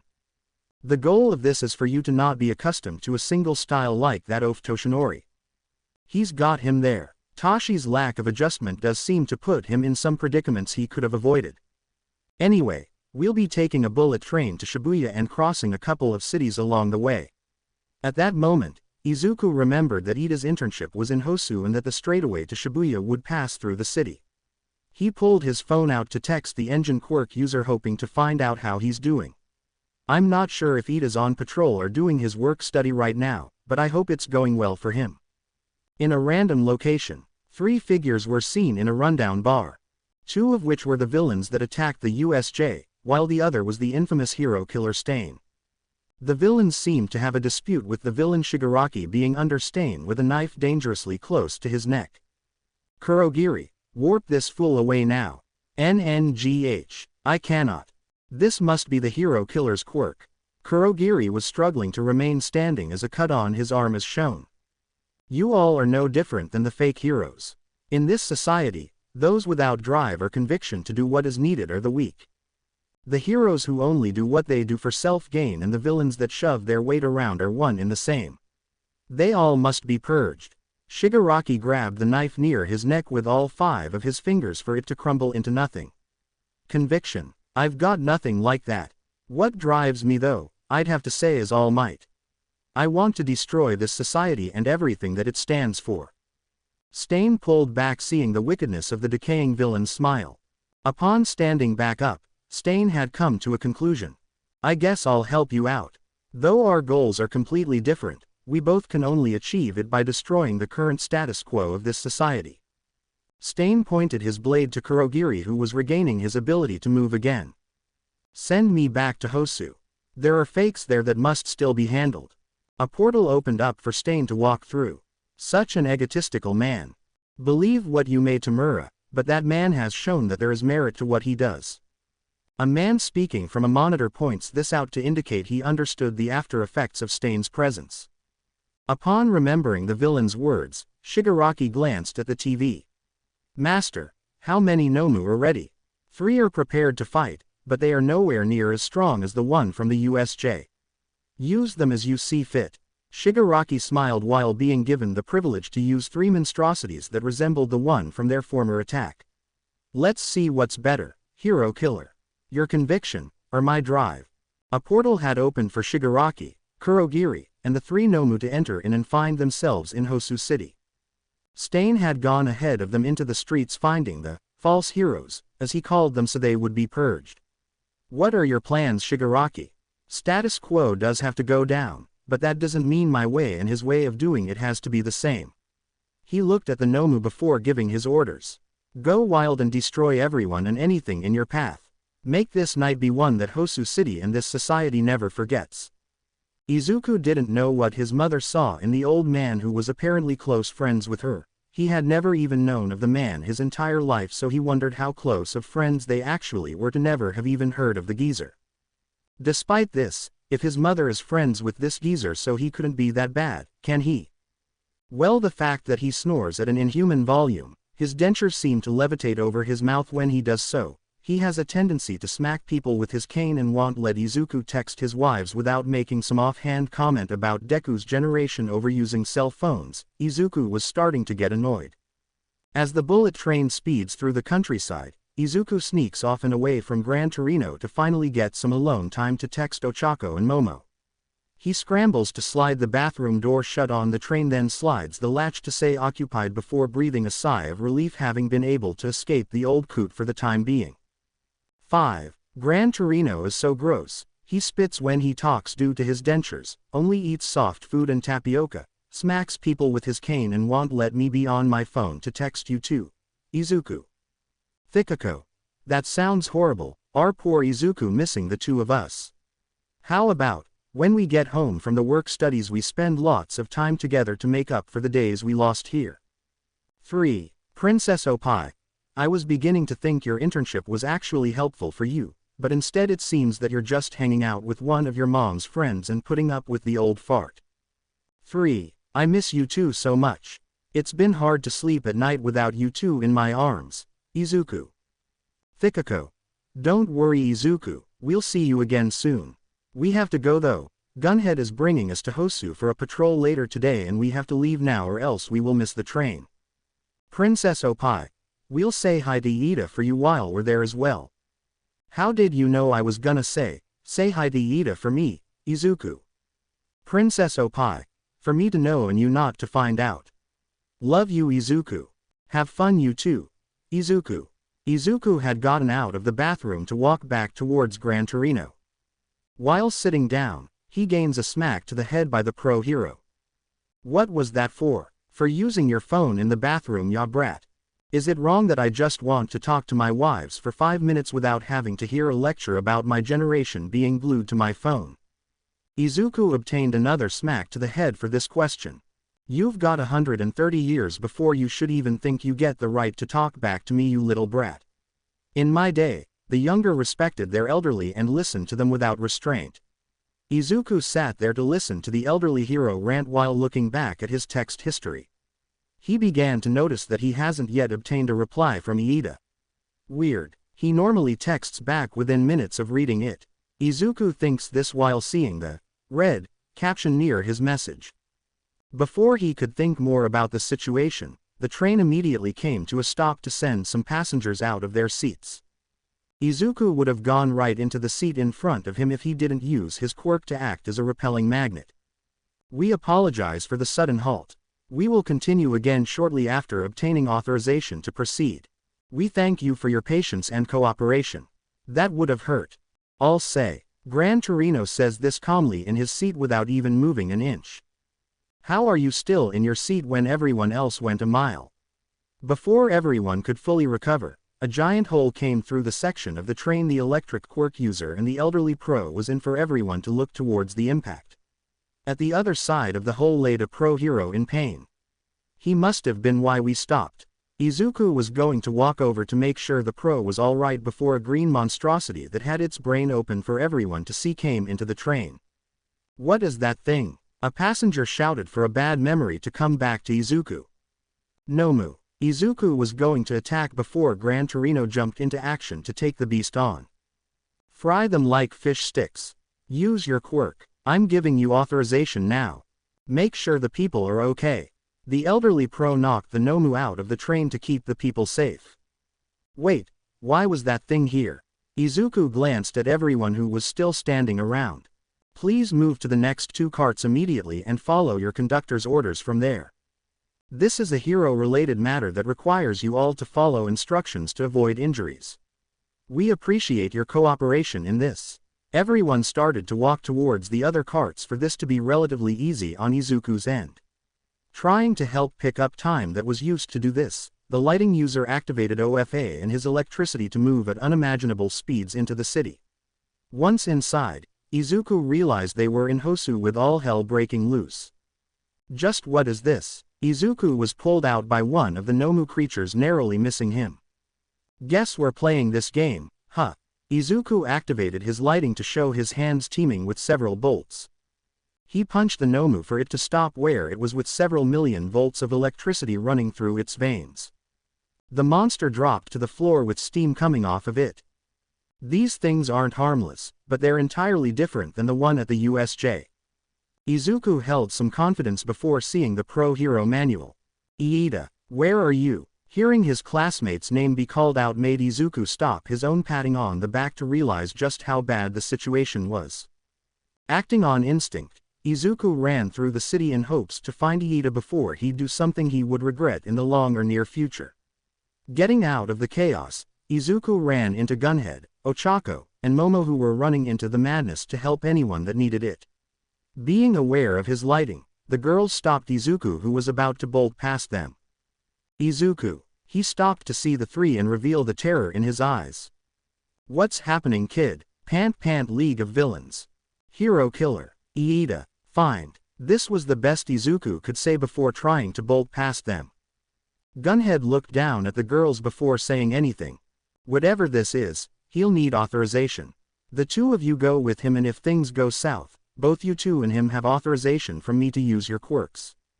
The trio nodded before Izuku picked the girls up to lug them on his shoulders. I'm sorry to grab and run, but do you mind if I take Ochako and Momo for a little while? Go ahead, kid. Izuku turned to a side street before moving as if he was a living bolt of lightning, with the crack of thunder being heard by everyone. Geez, that kid has speed. Guess Uravity and Kriti weren't kidding when they said their husband was living lightning. Gunhead moved in the direction of Nomu and the burning town. This first, then we find the hero killer. As this went on, Izuku ran down the alleys at literal lightning speed, trying to find Iida in hopes he isn't doing what he was afraid was happening. Izuku, what's with the speed all of a sudden? I'm gonna be sick if you don't slow down. To make a long story short, Iida isn't anywhere to be found, and there's these things that look exactly like that Nomu freak from the USJ attacking the city. To make matters worse, there's a good chance that the hero killer is involved with the League of Villains, and the attack on the city is a ploy. Both placed the pieces together to realize what might actually be happening while they speak. We gotta get moving. Why do you think I'm running at Mach 10? The trio ran into an alley for the image of Stain about to kill Iida being shown to them. Izuku jumped into action to hold his foot out and connect the soul of it to the hero killer's face. Iida, you okay? The engine quirk user looked at Izuku dumbfounded. What are you doing here, Shimura? I came to save you. Izuku led Ochako and Momo down for both to regain their composure and throw up a bit from the speed in Momo's case. 5. Interesting. You've come here to immediately make sure everyone is safe. A small smirk came upon the villain's face as he said this. Nicely done, boy. Now let's see if you can back that up. Stain pulled his katana out to point at the young electric quirk user. I'm going to point this out right now, hero killer. Stand down and turn yourself in now. I didn't come here to fight you. If you refuse, I will not guarantee you'll come out of this unscathed. Words are cheap, boy. Your actions must speak as loud as your words. But these are words of wisdom. Never bring a sword to a lightning fight. Izuku declares before clapping his hands together and creating a massive arc of lightning that streams between his hands and arcs off into the air around him. Stepped liters of electricity jump off his shoulders and across his arms, and his eyes turn a royal blue with lightning streaming from the corners of his eyes. Oh, shit, Stain says in fear, seeing the electricity-coated ninth one for all user. Well, I'm right fucked, aren't I? Izuku snaps his fingers, trapping both him and the hero killer in a cage of electricity as the girls take the pro-hero native and Iida out of the alley. I'm giving you this one chance to stand down, take off all your weapons and cast them aside. If not, you will be hit with 1.7 billion volts and most likely will not survive it. I do not wish to take another life of a villain, but I will if I have to. 12. Guess you really have me in a corner then, don't you? I respect your tenacity, but what villain did you kill, if I might ask? Stain says, tightening the grip on his serrated katana. Overhaul. He was trying to abduct a defenseless infant and attacked two innocents. I did what I had to make sure that the child and the people survived. Izuku answers as a bolt of electricity arcs into a nearby window-mounted AC unit, causing a massive thunder crack to reverberate off the alley. This is why I do this. None of these heroes are like you or All Might. You and he set your lives on the line to protect people who need it. Others just want it for fame, they don't care about the people, they just want to fill their pocketbooks. You have conviction to do the right thing at all costs. My conviction is to rid the world of the corrupt heroes that only want to better themselves with material gains rather than the world. Stain throws his sword to the side before grabbing a glass dagger from his bandolier and trying to throw it at Iida through the electric barrier. A lightning bolt arcs into the dagger and shatters it into microscopic pieces. That won't work. This lightning doesn't act like the normal stuff. I control whether or not you become an unlucky fly that got caught in a bug zapper no matter what you are wearing. The rubber boots and grips of your blades won't save you from the electricity I control. I'm saying this one last time. Drop your weapons. I really don't want to have to kill you. Burnt flesh from electricity is a smell you never forget. Stain weighed his options at that moment. He knew there won't be a happy ending to this story, but he readied himself for a dark fate long before he met Izuku. Unfortunately, I cannot accept it.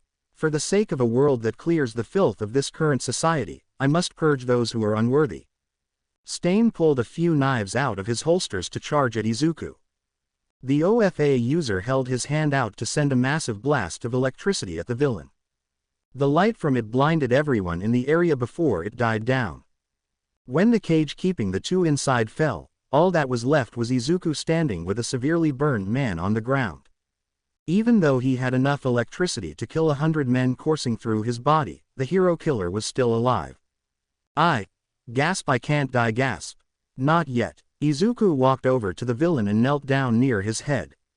You willingly went into a thunderstorm holding a lightning rod, knowing you'd most likely die when you had an option to at least live.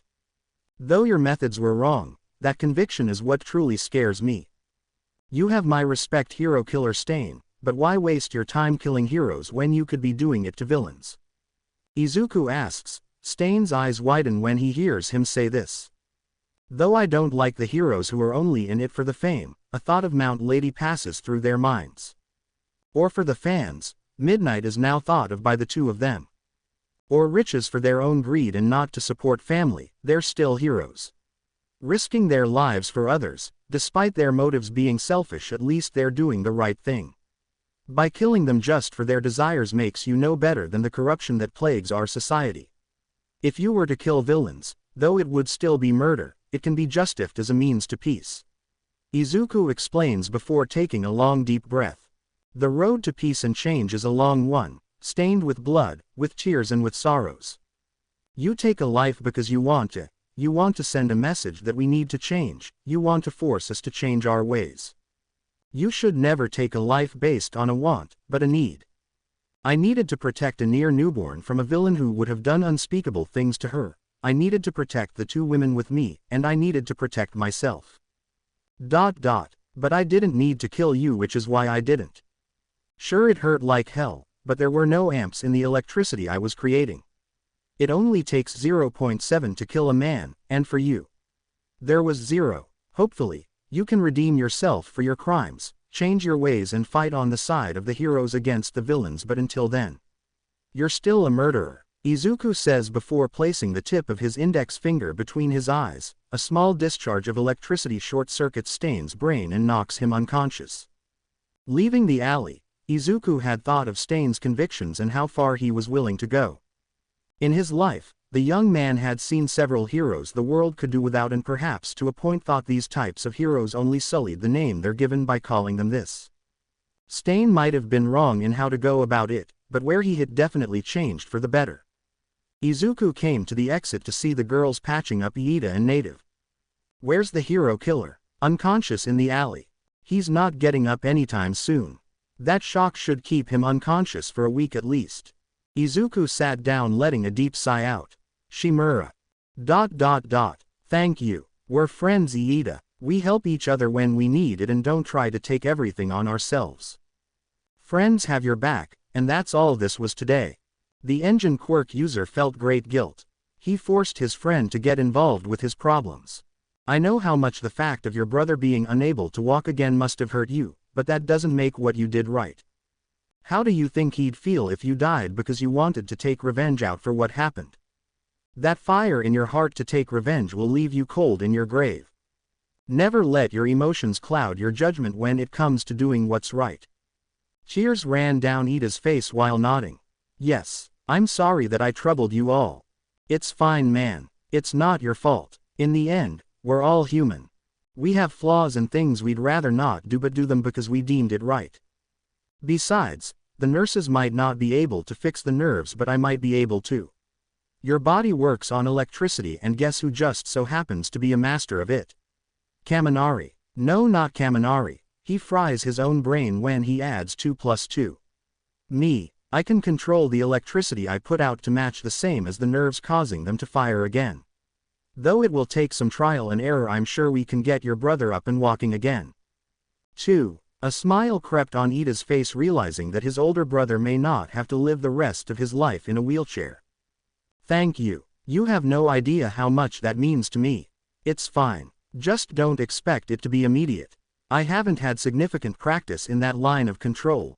Not that I can't, but let's just say that when I was learning to fry the part of the brain that allows for quirk usage, I may have left a few dozen death row villains brain dead. Scary. Yeah, not my crowning. Once the cops came to apprehend the hero killer, written statements were taken of the Shimuras, Iida, native, and their work-study pros. It came to the conclusion that Izuku was able to have authorization to use his quirk in order to defeat Stain to avoid any problems there. Since Ochako and Momo didn't actually do anything other than offer support for both native and Iida, there was nothing linking them to having any need to dig any deeper, especially since all evidence proved they didn't use either of their quirks in the situation they were in. Iida, on the other hand, was put into a dangerous situation due to his actions. Not only did he fight the hero killer with no license or authorization, but he did so and nearly died due to this. If things had been even the slightest bit different, where more people other than the ones present knew what happened, the engine quirk user would be in jail for breaking quirk laws. Fortunately, the police were able to cover this up, since it would be deemed wrong in the populace eyes if this were to get out and be looked at as a favoritism situation, since Izuku wasn't charged. He got away with just a slap on the wrists, but Iida took what happened to heart to understand he should never act on his own emotions like he did during that night. The morning after started rather normal for both Ochako and Momo, who were getting ready for morning exercises with Gunhead and his students. Well, Momo was URGGGGGHHHH. Ochako was holding onto the toilet, puking her guts out more than she'd regularly would. Ochako, you okay in there? Ugh, my stomach hurts. Momo walked in for the brunette to puke one more time. She held Ochako's hair during this until she finished. Once she got up, Ochako walked to her bag she had with all her stuff in it to pop out a small container of antacid. If you want, I can tell Gunhead you're running a little late because of feeling a bit under the weather. I'll just be a minute. She dropped the tablet in a bottle of water for it to bubble up before drinking the whole thing. Just try not to overdo it, okay? Izuku isn't the only person that worries for you. I'll try to limit myself a bit. The two walked out of their room to begin training with Gunhead. Upon asking why they were a little late, they explained that Ochako wasn't feeling so well this morning. Are you alright, Uravati? Do you wanna take the day off to feel better? I'll be fine. It wouldn't be fair if I sat to the side while you all worked as hard as you can to get better. Okay, but don't push yourself. If it's a stomach bug, then trying not to fight through it is probably the best option. Ochako gave a thumbs up and a smile. I'll manage. I came here to get stronger, and a little stomach bug won't stop me. Always a great thing to hear. Now, let's begin. The two trained with Gunhead the best they could that day, with Ochako having to stop a few times due to some nausea to the point it made her violently sick. She recovered though to continue and gain a little respect from the other members of the dojo. The next few days of what was left of their internship were rather normal. Ochako was able to avoid throwing up as often as she did the one day, but still couldn't get past the bug she was feeling. On the last day before they would go back to UA, however, Momo started to feel more sluggish than usual, for it to be noticed by Gunhead. 1. Kriti, are you alright? Why yes sir, just a tad tired is all. Momo replied the best she could through pants as she was training. Did you have difficulty sleeping or something? I don't think so sir. It shouldn't be anything though, so let's please continue so I don't waste your time. They continued for a little longer before the pro called a break for everyone. As they sat down to rest, Ochako and Momo grabbed some water bottles to begin rehydrating themselves. You two seem to be a little off recently. This isn't normal, is it? Both looked at one another before shaking no. To be honest, we're not exactly sure why we're like this either. As far as I can tell, I don't exactly feel like I'm sick. But I just feel more nausea than normal. As to my fatigue, if I overuse my quirk, I do feel it. Unfortunately, this feeling isn't from overuse and just makes me feel like I'm more tired than I should be. That is strange. Maybe you should go to a doctor just to be safe rather than sorry. Both girls thought of this to nod, thinking of this. The next day, the day for Momo and Ochako to return to UA has finally come. Thanks to them making arrangements to do so, the girls and Izuku were going to meet up at Ochako's parents' house in order to pick up Eri as fast as they could. While waiting at the station, the two women heard a voice in the distance, "Hey you two." They glanced over to notice Izuku walking over with a smile. "Hey Izuku, how was your work study?" Izuku held a bit of a dissatisfied look on his face. "I don't wanna talk about it. What about you two?" "It was okay. We learned a bit and gained some skills to grow stronger. Ochako even found a new way to fight." "That's awesome." The trio walked out of the station and onto the streets until they reached the Uraraka residence. There, the door opened to Mrs. Uraraka holding Eri in her arms. "Mama." The small child reached for her parents, who picked her up immediately with a smile. "Hello Snowball, were you a good girl for Grandma and Grandpa this week?" Eri looked at Momo to reply with a smile. "She was very well behaved. We also learned a new word, didn't we Eri?" Everyone looked at the small girl as she looked at Izuku with a smile. "Dada." Izuku heard this for his eyes to immediately start watering. "She called me Dada." He began hugging Eri and nearly drowning her from his waterworks to make the little girl think she was getting a bath. Snort seems he's happy to hear that. He's easily happy. Both girls replied to Ochako's mother as they began to go inside to grab Eri's things and pass them to their crying husband. They then grab Eri to put her in the harness on Momo as they begin walking back to the school. On the way, Ochako starts to feel nauseous a bit, to the point they had to stop at a bathroom in a local park to vomit. This was rather strange to Izuku since his wife didn't use her quirk and had no exact reason to do this. He immediately puts this off as nothing to then notice Momo start to nod off to catch her. "You two okay? You're both a little off at the moment." "It's nothing. We're just a little under the weather. It's nothing to worry about." Izuku was a tad worried before taking Eri in the harness of Momo. "Just to give you a little less to carry." He then grabbed both Ochako's and Momo's belongings to help lighten their load. "I'm back. Sorry about that." Ochako comes back soon after to see her husband carrying all their things as well as Eri. "Izuku, you really should let us carry some of it. You both aren't feeling good, so I'll carry everything for you too. When we get back to the dorms though, I want you both to see Recovery Girl just so it isn't something so serious." "But, no buts." Izuku stopped both girls before they could argue for them to silently nod, understanding he's doing this for them and their well-being. They continued their journey back to the dorms, where the girls opened the doors for Izuku as he came inside and went straight to their room to place everything down. When he did, he led both Ochako and Momo to the door, giving them no room to fight, going to the infirmary just to know if they're okay or not. At Recovery Girl's office, the two arrived at the elderly woman's office for her to be at her desk doing paperwork. "Well, if it isn't the Shimuras. What can I do for you two?" "Well, me and Momo have been kinda feeling under the weather lately and can't exactly get a hold of it. Izuku wanted us to come here to know what it is as well." Recovery Girl led them inside to sit them on two chairs before talking to them to determine what it actually was. "Now can you explain to me the symptoms you're feeling? Mine have been more nausea than I'd normally have without use of my quirk. It's getting to the point I can't really understand why I'm throwing up and just do from time to time. Sounds like a stomach bug. And for you dearie, fatigue and some situations of passing out due to this." The elderly woman went inside her cabinets to pull out a few thermometers while taking their blood pressures. She got nothing from there to listen to both their breathing and look in their eyes to rule out any issues with those as well. As far as she could tell, Neither had any symptoms of being sick except these issues of theirs. Alright, just to rule out one final thing now.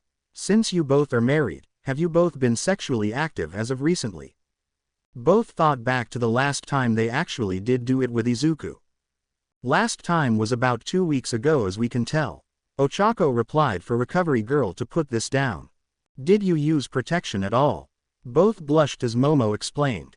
Unfortunately, we were physically incapable to comprehend that when we did. How so? They explained that one of their classmates spiked the drinks they had after the sports festival for Recovery Girl to understand this. She decided to ask one final question to determine if this is accurate or not for a possibility.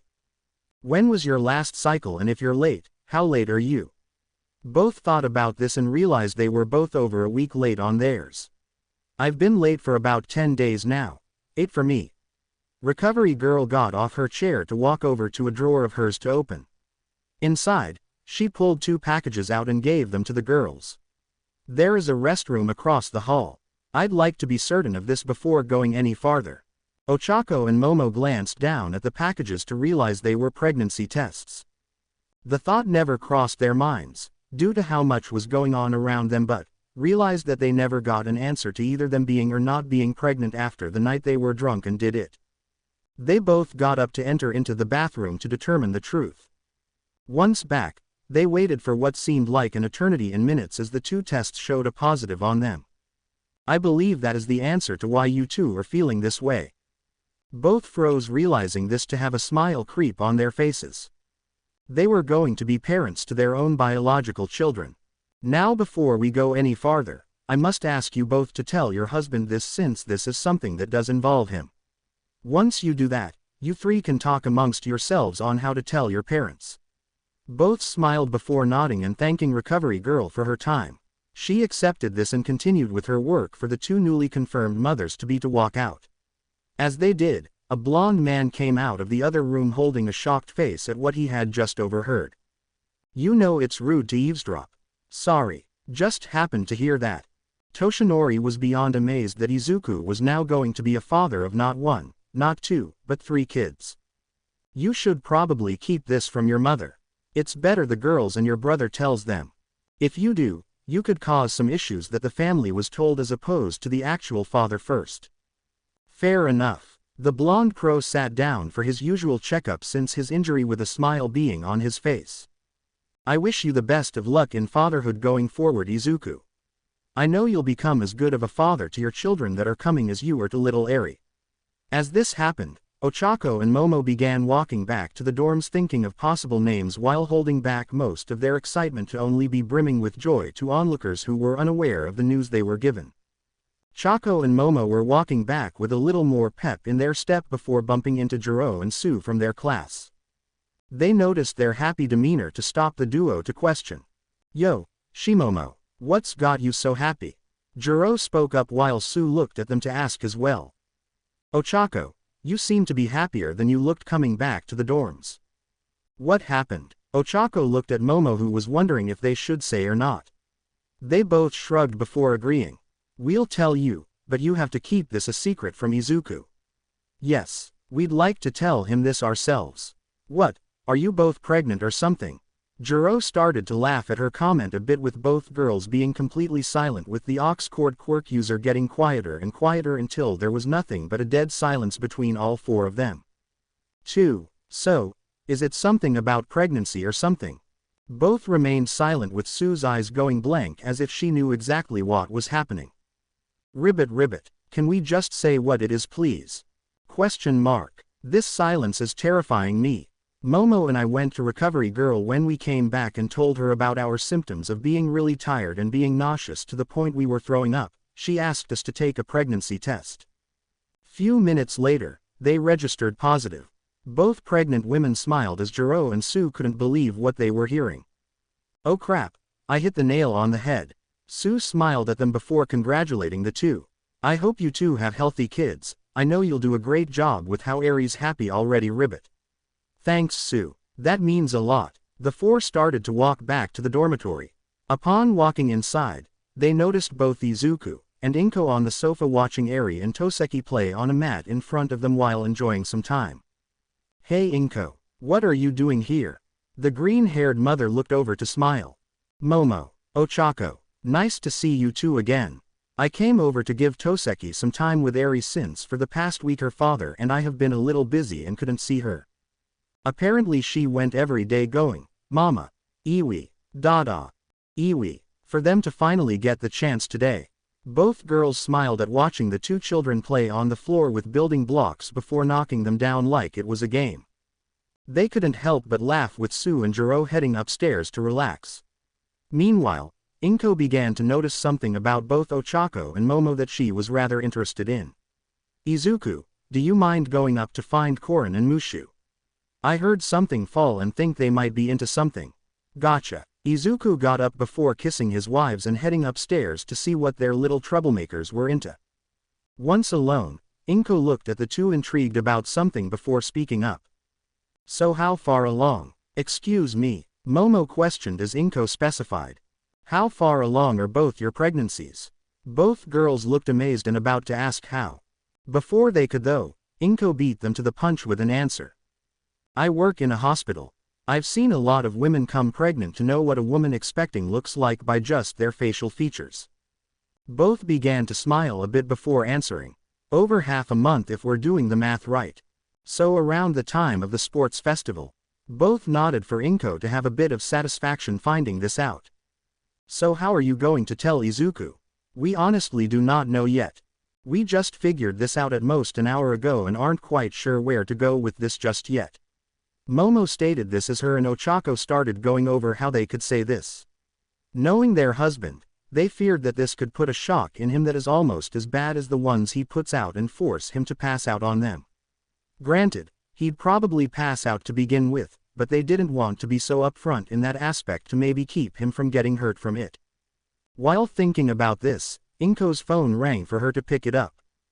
Hello, oh no, I'll be over there soon. Okay, bye. That was my work. The head doctor had a family emergency happen which needed him to leave. They need me to come in a few hours early. I hate to ask this, but do you mind watching Toseki until Toshi gets out of his faculty meeting? Sure, you help us when we need a babysitter for Eri, it's only right for us to return the favor when you need it. Inko smiled before walking over to Toseki to pick her up. Mommy needs to go to work early, Toseki. But you'll get to stay with Eri, and Momo, and Ochako, and Uncle Izuku until Daddy gets back from his meeting. Can you be a good girl for them? The baby blankly stared at Inko before smiling as an answer. That's my girl. She kisses Toseki's head before placing her back on the ground next to Eri. I'll see you all tomorrow. I'll tell Toshi where to pick up Toseki while I head in. Bye. Once Inko left, Ochako and Momo began to deeply think of ways they could tell Izuku the news they had. We could do a thing with fruit with each one being the size of the baby during each month. I feel like it'll go over Izuku's head. Maybe we could do something where we make sweet buns and say there are 2 more in the oven. That's getting me hungry just thinking about it. Leaving the tests out in the open. Something tells me that the idea would only work if we were living in our own house. Both girls sighed trying to think of an idea and coming up with duds each time. Hey you two. Izuku came back down with both Mushu and Korin who walked over to Eri and Toseki to begin licking them on the cheeks. This gained a giggle out of them and a warming image for Izuku to take a picture of. Where'd Inko go? She had an emergency at work, so we agreed to take care of Toseki until your brother got out of his meeting. She said she has to go to her shift a few hours early. Fair enough. She's bailed out our skin enough where it's only right we return the favor. Izuku sat down on the couch between both Ochako and Momo to see them a little uneasy. I forgot to ask, how did the checkup with Recovery Girl go? Crap, we forgot that he was the one who pushed us to go to the infirmary in the first place. She said it wasn't anything to worry about. It was merely something that was going around the school when we were heading out of our work study. Yeah, she said we should be better soon and shouldn't worry that much. Both lied through their teeth with Izuku shrugging it off believing it. Okay, but don't push yourselves. Izuku got up to head towards the kitchen. I'm going to make some honey tea for you both to help ease your throats. You both said that you were throwing up, so that's gotta be painful on your end. Thank you. As he left, the two kept brainstorming on a possible way to fix this issue before Momo has an idea pop in her head watching Eri and Toseki play with some Russian nesting dolls she made for their daughter not that long ago. Ochako, do you still have your pregnancy test? Yeah, but why's that important? She whispers what she has in store for a grin to be on Ochako's face. I like it. 3. The two got to work with Izuku coming in a few minutes later with a few cups of honey tea and some saltine crackers to help settle their stomachs. Here you both go. Izuku came into the common space to see the two sitting calmly down smiling a bit. You both look happier. Did Eri or Toseki do something cute while I was in the kitchen? He passed both of them the tea and placed the crackers on the table. When he did, he noticed a set of Russian nesting dolls on the table. Glancing at them, he noticed 3 of them looked like him and the girls with a smaller fourth having WHTE hair and red eyes to resemble Eri. Ah, how cute Momo. You made Russian nesting dolls of our family and 2 others. Izuku looked at the 2 smallest to see them and noticed the one looked like Ochako with Izuku's unkempt hair, while the other had Izuku's hair and Momo's eyes for him to look at both. Momo, what are these 2 supposed to be? She shrugged her shoulders pretending not to know. Curious, he began to pick up the Russian nesting dolls to hear something inside Momo's and Ochako's. What did she put in here? Sedating his curiosity, the electric quirk user opened both to see a stick inside them. He glanced closely at the sticks to realize what they were. 2 positive pregnancy tests. He started to put the pieces together to understand what she was implying. All he wanted to know was if what he was thinking was right. Ochako, Momo, are these what I think they are? What do ya think they are, Izuku? Ochako asked, pretending to be ignorant to what she knew. These 2 pregnancy tests and the 2 dolls, are they what I think they are for? What do you think they are for? Momo asked with her and Ochako snickering a bit at the thought of Izuku trying to get the words out. Are you 2, you know? We can't tell you if you don't tell us what you mean. Momo smirked with some of the class walking down to hear this conversation a bit. Finally, Izuku came out and blurted out what he thought. Are you both pregnant from our drunken mishap from after the sports festival? Yep, very. The group of Class A dropped what they had in their hands hearing this for the trio to turn their attention to them. Uh-oh, Eri says this seeing her parents' classmates in the back. 5. They watched as Bakugo, Kirishima, Kaminari, Ashido, Hagakure, Iida, and Mineta overheard this to have a blank expression on their faces. What the fuck did you just say? Bakugo shouted for Izuku to send a lightning bolt at his head just low enough to singe the tips of his hair. What did I say about swearing in front of Eri? Ashido and Hagakure ran up to hug Ochako and Momo overhearing what was said to shriek. You're pregnant. They began to shout for joy while Kaminari and Mineta began charging at Izuku. You bastard. Not only do you have 2 hot chicks as your wives, you got the chance to knock them up. Not caring what they said, Izuku let loose a large amount of electricity to fry Kaminari's brain and turn Mineta into fried grapes. If you have anyone to blame for this, you two, it's yourselves for your idiotic attempt to get laid yourselves. Izuku got up to begin going for a glass of water to cool his nerves a bit. As he did, Iida and Kirishima came over to congratulate him. Dude, that's awesome. You're gonna be a dad to 2 more kids. Though your acts on school grounds were unethical, I must congratulate you as well for the responsibility of becoming a father to 2 other children. I am certain that with your hard work and dedication that you will be a great father to not only Eri, but to your 2 unknown children along with being, I get it, Iida. You don't need to strain yourself with the compliment. Also, the act was alcohol-induced, so we weren't exactly capable of doing anything to prevent this. The engine quirk user understood with the trio going back to the couch to see the rest of Class A coming down and overhearing the news. The rest of the day was met with Izuku obtaining pats on the backs by the guys and congrats from his classmates. Meanwhile, the girls were busy offering Ochako and Momo baby names they could use with them, trying to avoid going that far yet due to it being so early. Few hours later, after Toshi arrived to pick up Toseki, Izuku began to talk about what he found out to him, with the blonde saying he already knew due to unintentionally being in the infirmary during this. The blonde pro gave Izuku a firm pat on the back to nearly knock him to the ground before he and Toseki began to make their way home. Izuku began to reach for Eri, who was starting to yawn a bit, to bring her upstairs. While there, he came to the reality that he was going to be the father of now 3 children at the very least. You both do know we'll need to tell our parents soon, right? I had plans to tell my parents when we see them next. Mom and Dad are out on a business trip on the other side of the country. We'll have to wait to tell them if we want to in person. And Mom said she had some kind of talk she needed to do today. Maybe we can find a way to tell everyone together when your parents finish up with their job and return Ochako. You know how long they'll be. A month, give or take. Izuku thought of this for a moment before feeling 2 sets of hands hug him. That's not important right now, Izuku. What matters now is just accepting this feeling and enjoying the time we have now to prepare. Momo's right. We'll worry about the small stuff later. Izuku started to smile at this before yawning a bit himself. I think I might turn it in a little early tonight. This whole day was an ordeal. I'm with you there. Perhaps some rest will help us prepare for tomorrow.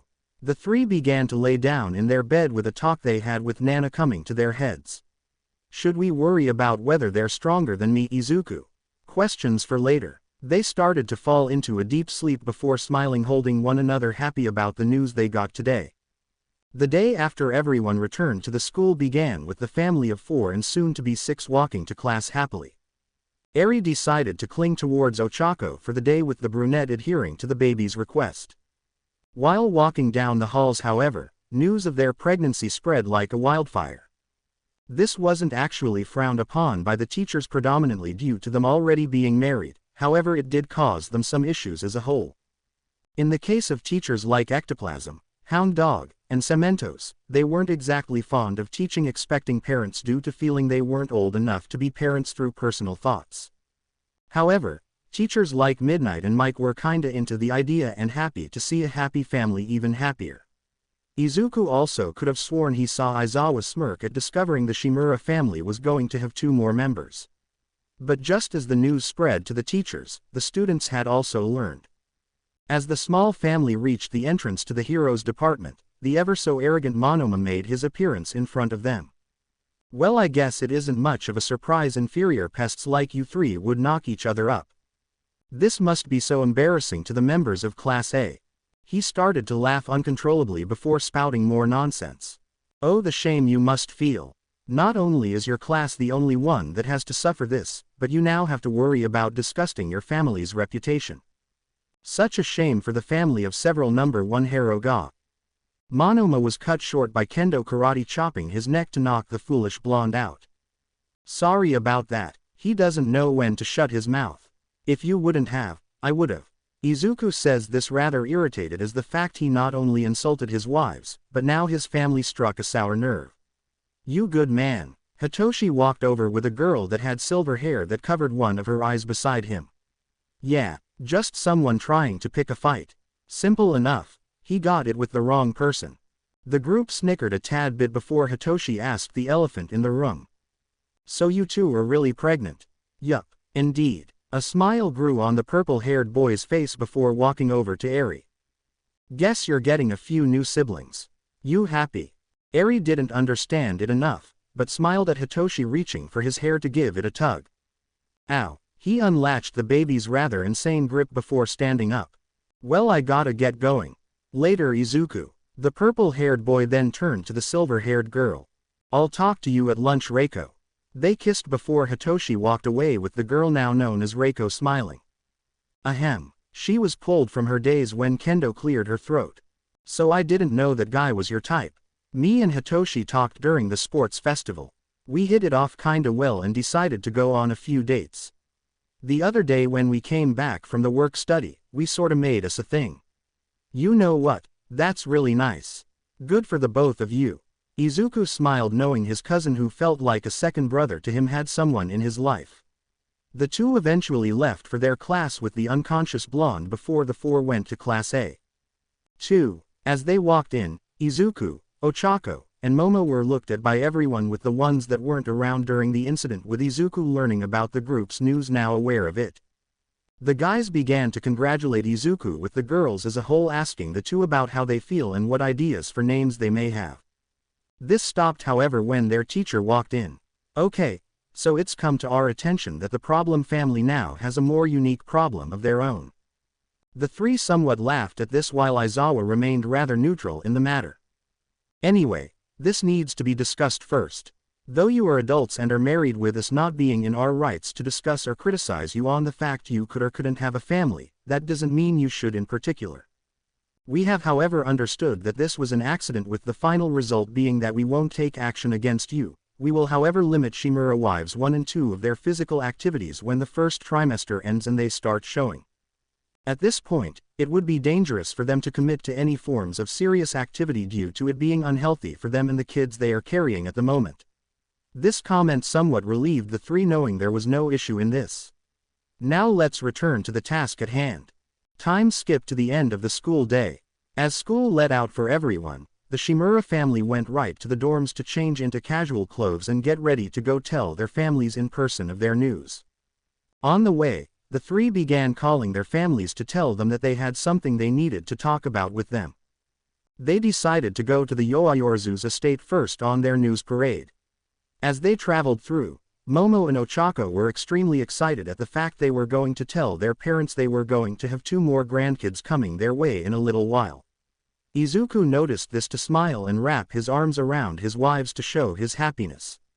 Once they got to the estate, the guard noticed Momo to smile and let them in to start the journey up the ridiculously long path to the mansion.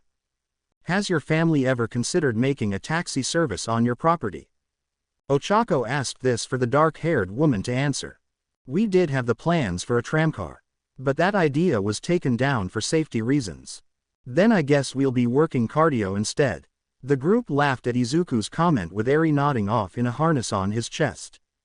After a mile journey up to the estate, they were met with Momo's parents Shiromo and Akito. Hello you four, always a pleasure. Akito walked up to Momo to give her daughter a hug before kneeling down to Eri to smile at the little girl and lift her out of the harness to hold her. Now what brings you all here today? Well would you mind if we discussed this inside? It's kinda a personal matter. Izuku asked, knowing how this could possibly go if it was taken with at least some decency. Fair enough. The Yaoyorozus let the trio in to come in with them, following behind with Eri. Once they got into the sitting room, Tosa and Maruki were sitting in the room as well. Mom, Daddy. Ochako ran over to her parents in happiness to hug them. Hey sweetie, what are you doing here? We had something to tell Momo's parents and you. But since you're here, that pulls a stop off us. Ochako smiled at her parents before they all sat down. The parents sat across from their kids and Izuku while listening carefully. So, what did you wish to discuss with us? The trio were holding back their excitement while trying to find the best words to explain their joy. Well you see, me and the girls had come into a snag sometime back with something, and we've been kinda quiet about it because we didn't want to get anyone's hopes up or make anyone feel bad if something bad happened. The family understood and listened closely to their kids.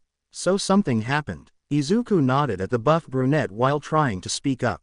Before we start this, we want to know exactly what you would think if we really did have more grandkids for you.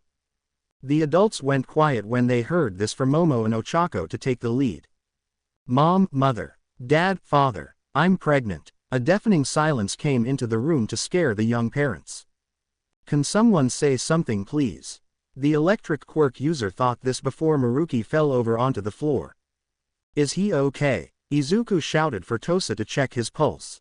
He's okay. I think he was just overwhelmed by the statement. Both mothers looked at their daughters in somewhat disbelief before asking to make certain what they heard was right.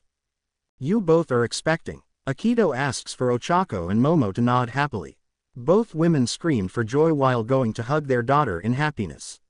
I'm going to be a grandma again.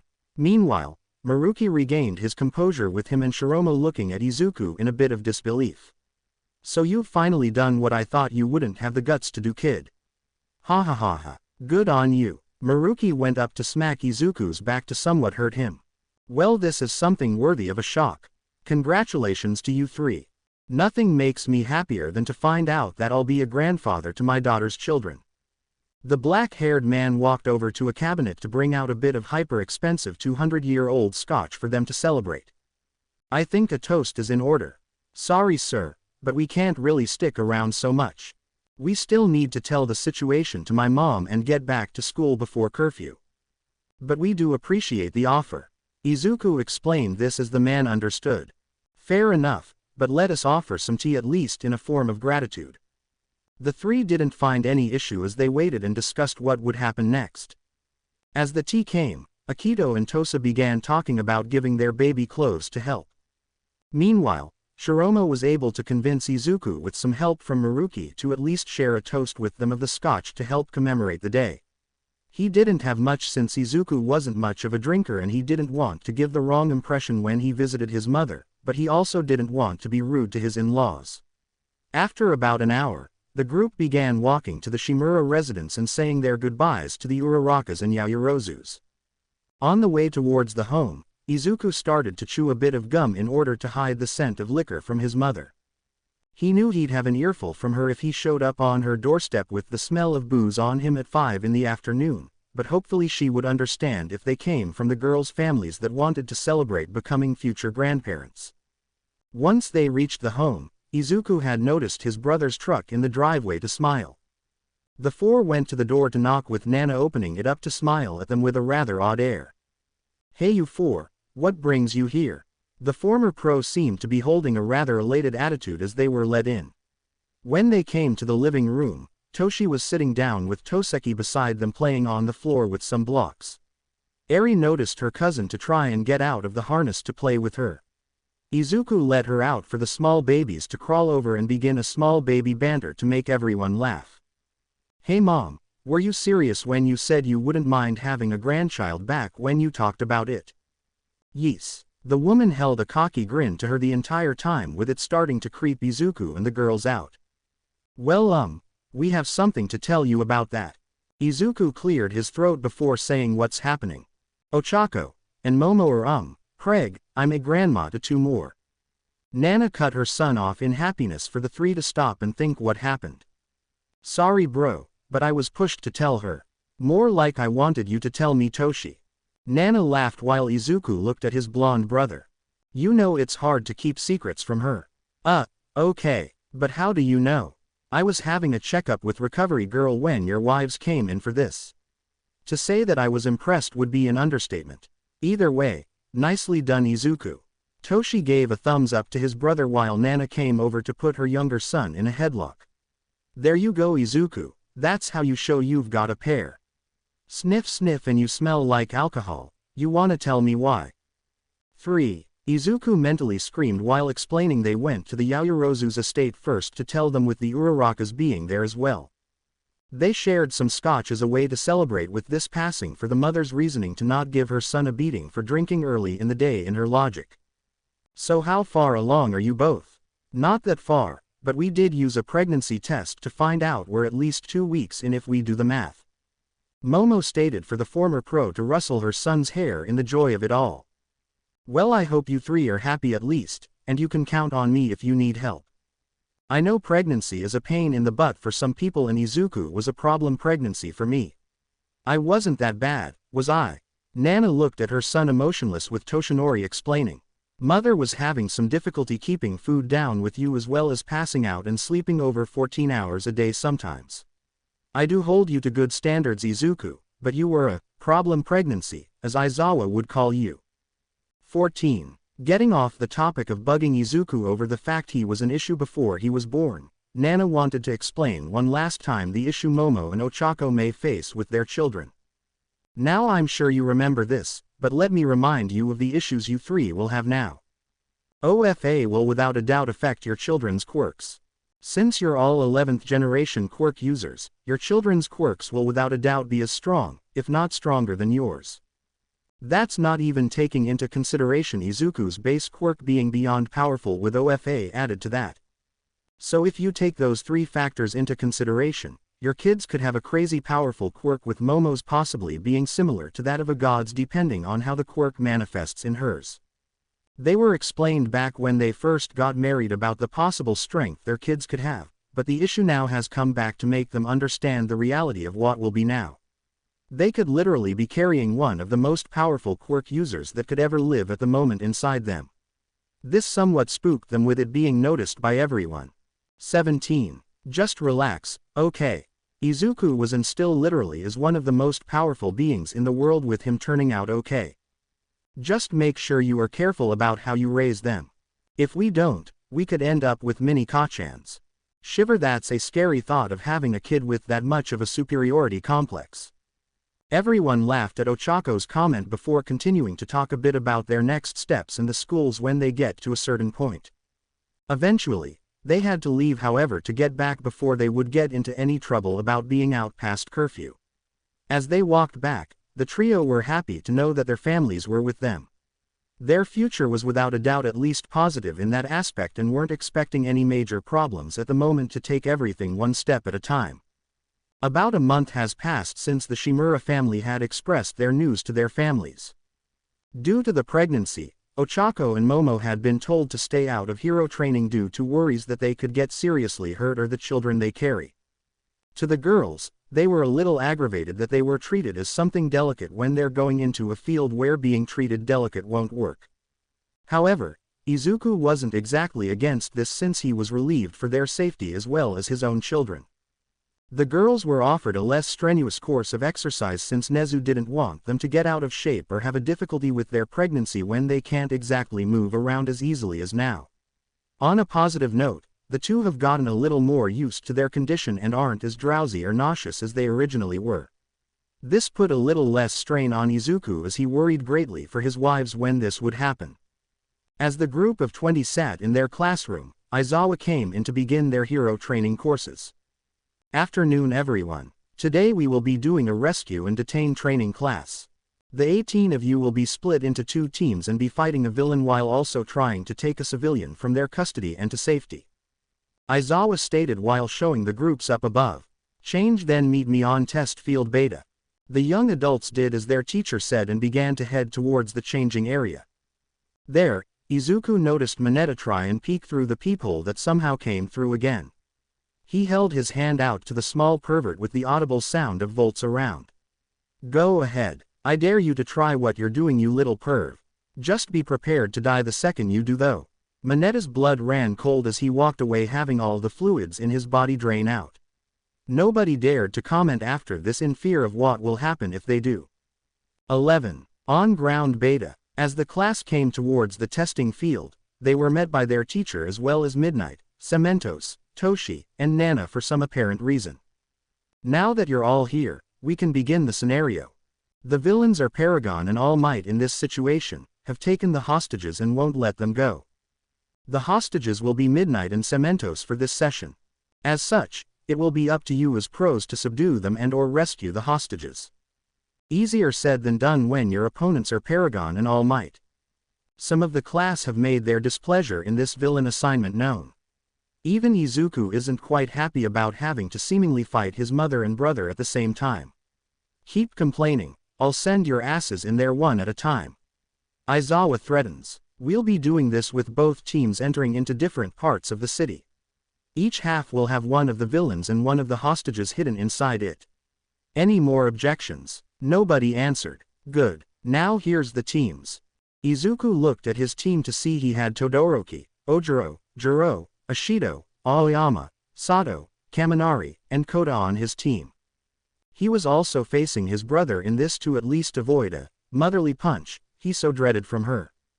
Then again, he does have a few new tricks up his sleeves that he would like to try out. Here's hoping that his mother and brother are fans of a shocking new revelation. You have 20 minutes to finish the exercise. Remember, you are actually rescuing real hostages here. Any harm that comes to them will come out of your grade. Since the hostages are also your teachers, they too are grading how you act upon rescuing them.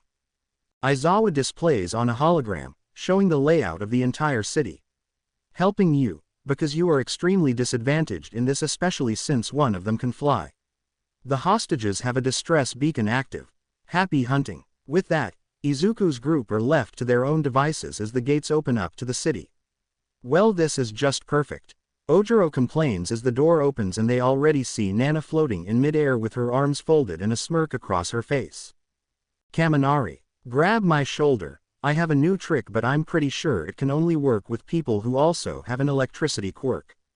Todoroki, build a dome around you all and have Mina melt the ground, creating a tunnel under the road to get to the sewers.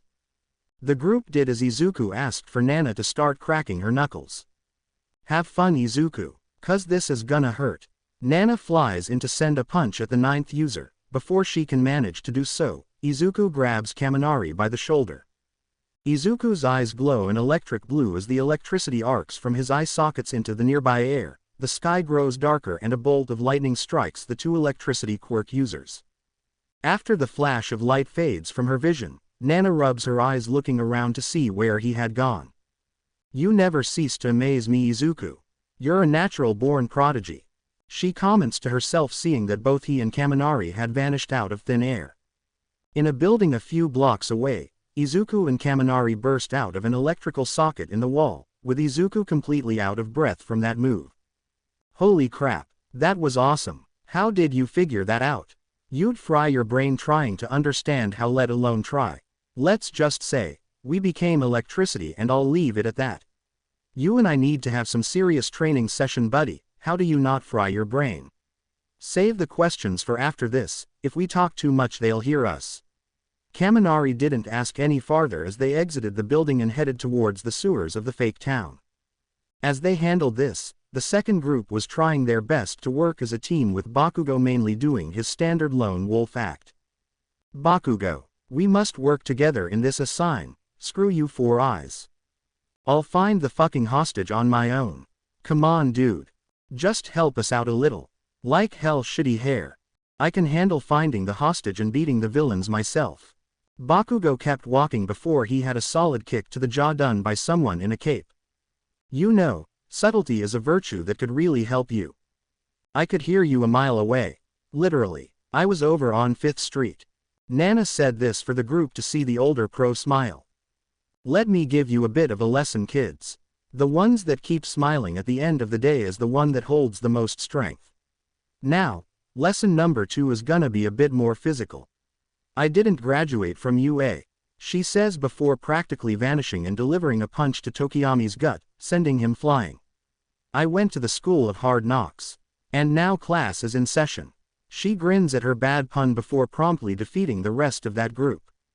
4. In the observation room, Well saw that coming a mile away. How did we bet again, Nezu? Mike asks as the mouse principal hands the blonde crow, Snipe and both Momo and Ochako a small bundle of yen. 15,000 yen. But I was more betting on whether or not young Bakugo would fight his teammates aside from his real enemy at the moment. To be fair, Bakugo's real enemy is himself a lot of times. Momo points this out as Eri was sitting on her lap gumming a teething ring. So what's next on the bet? Whether or not young Shimura is going to pull punches against All Might, or if he's got any new tricks up his sleeves. Ochako grins hearing this. 15,000 yen, quadruple or nothing on Izuku's new tricks and beating All Might. The others look at her in shock hearing this. I'm with her on this one. Momo adds in with Eri holding her teething ring out as if she's betting it. Bah, none of the teachers could understand to just simply think in unison. What the hell did he learn to have them this confident? 8. Back on the field, Izuku and Kaminari were finally able to reunite with their group for them to be standing in what was strangely rancid water. How are we in a fake sewer and there still is real shit here? Juru shouted in annoyance before being shushed. Where do you think we go when the stalls in the dorms are all being used? That's besides the point. We're in a tunnel system, all noise carries through this. Silence. Kaminari says, putting his finger over his lips. Didn't know he could actually say something smart for a change. So what now then? Sato asks, unsure what to do along with their animal-speaking classmate. All the tunnels are connected. I have a way to find where the hostages and All Might are. Thing is, I need not only total silence but for all of you to turn every electronic thing you have off. This will fry them. Without much more of a warning, the class turns off their phones, communicators and radio beacons, going dark in the observation room. Izuku leaves his on, however, since they will be unaffected by himself. Placing a hand on the brick tunnel of the sewer system, a small golden spherical ball of energy appears in his hand, placing it in the wall.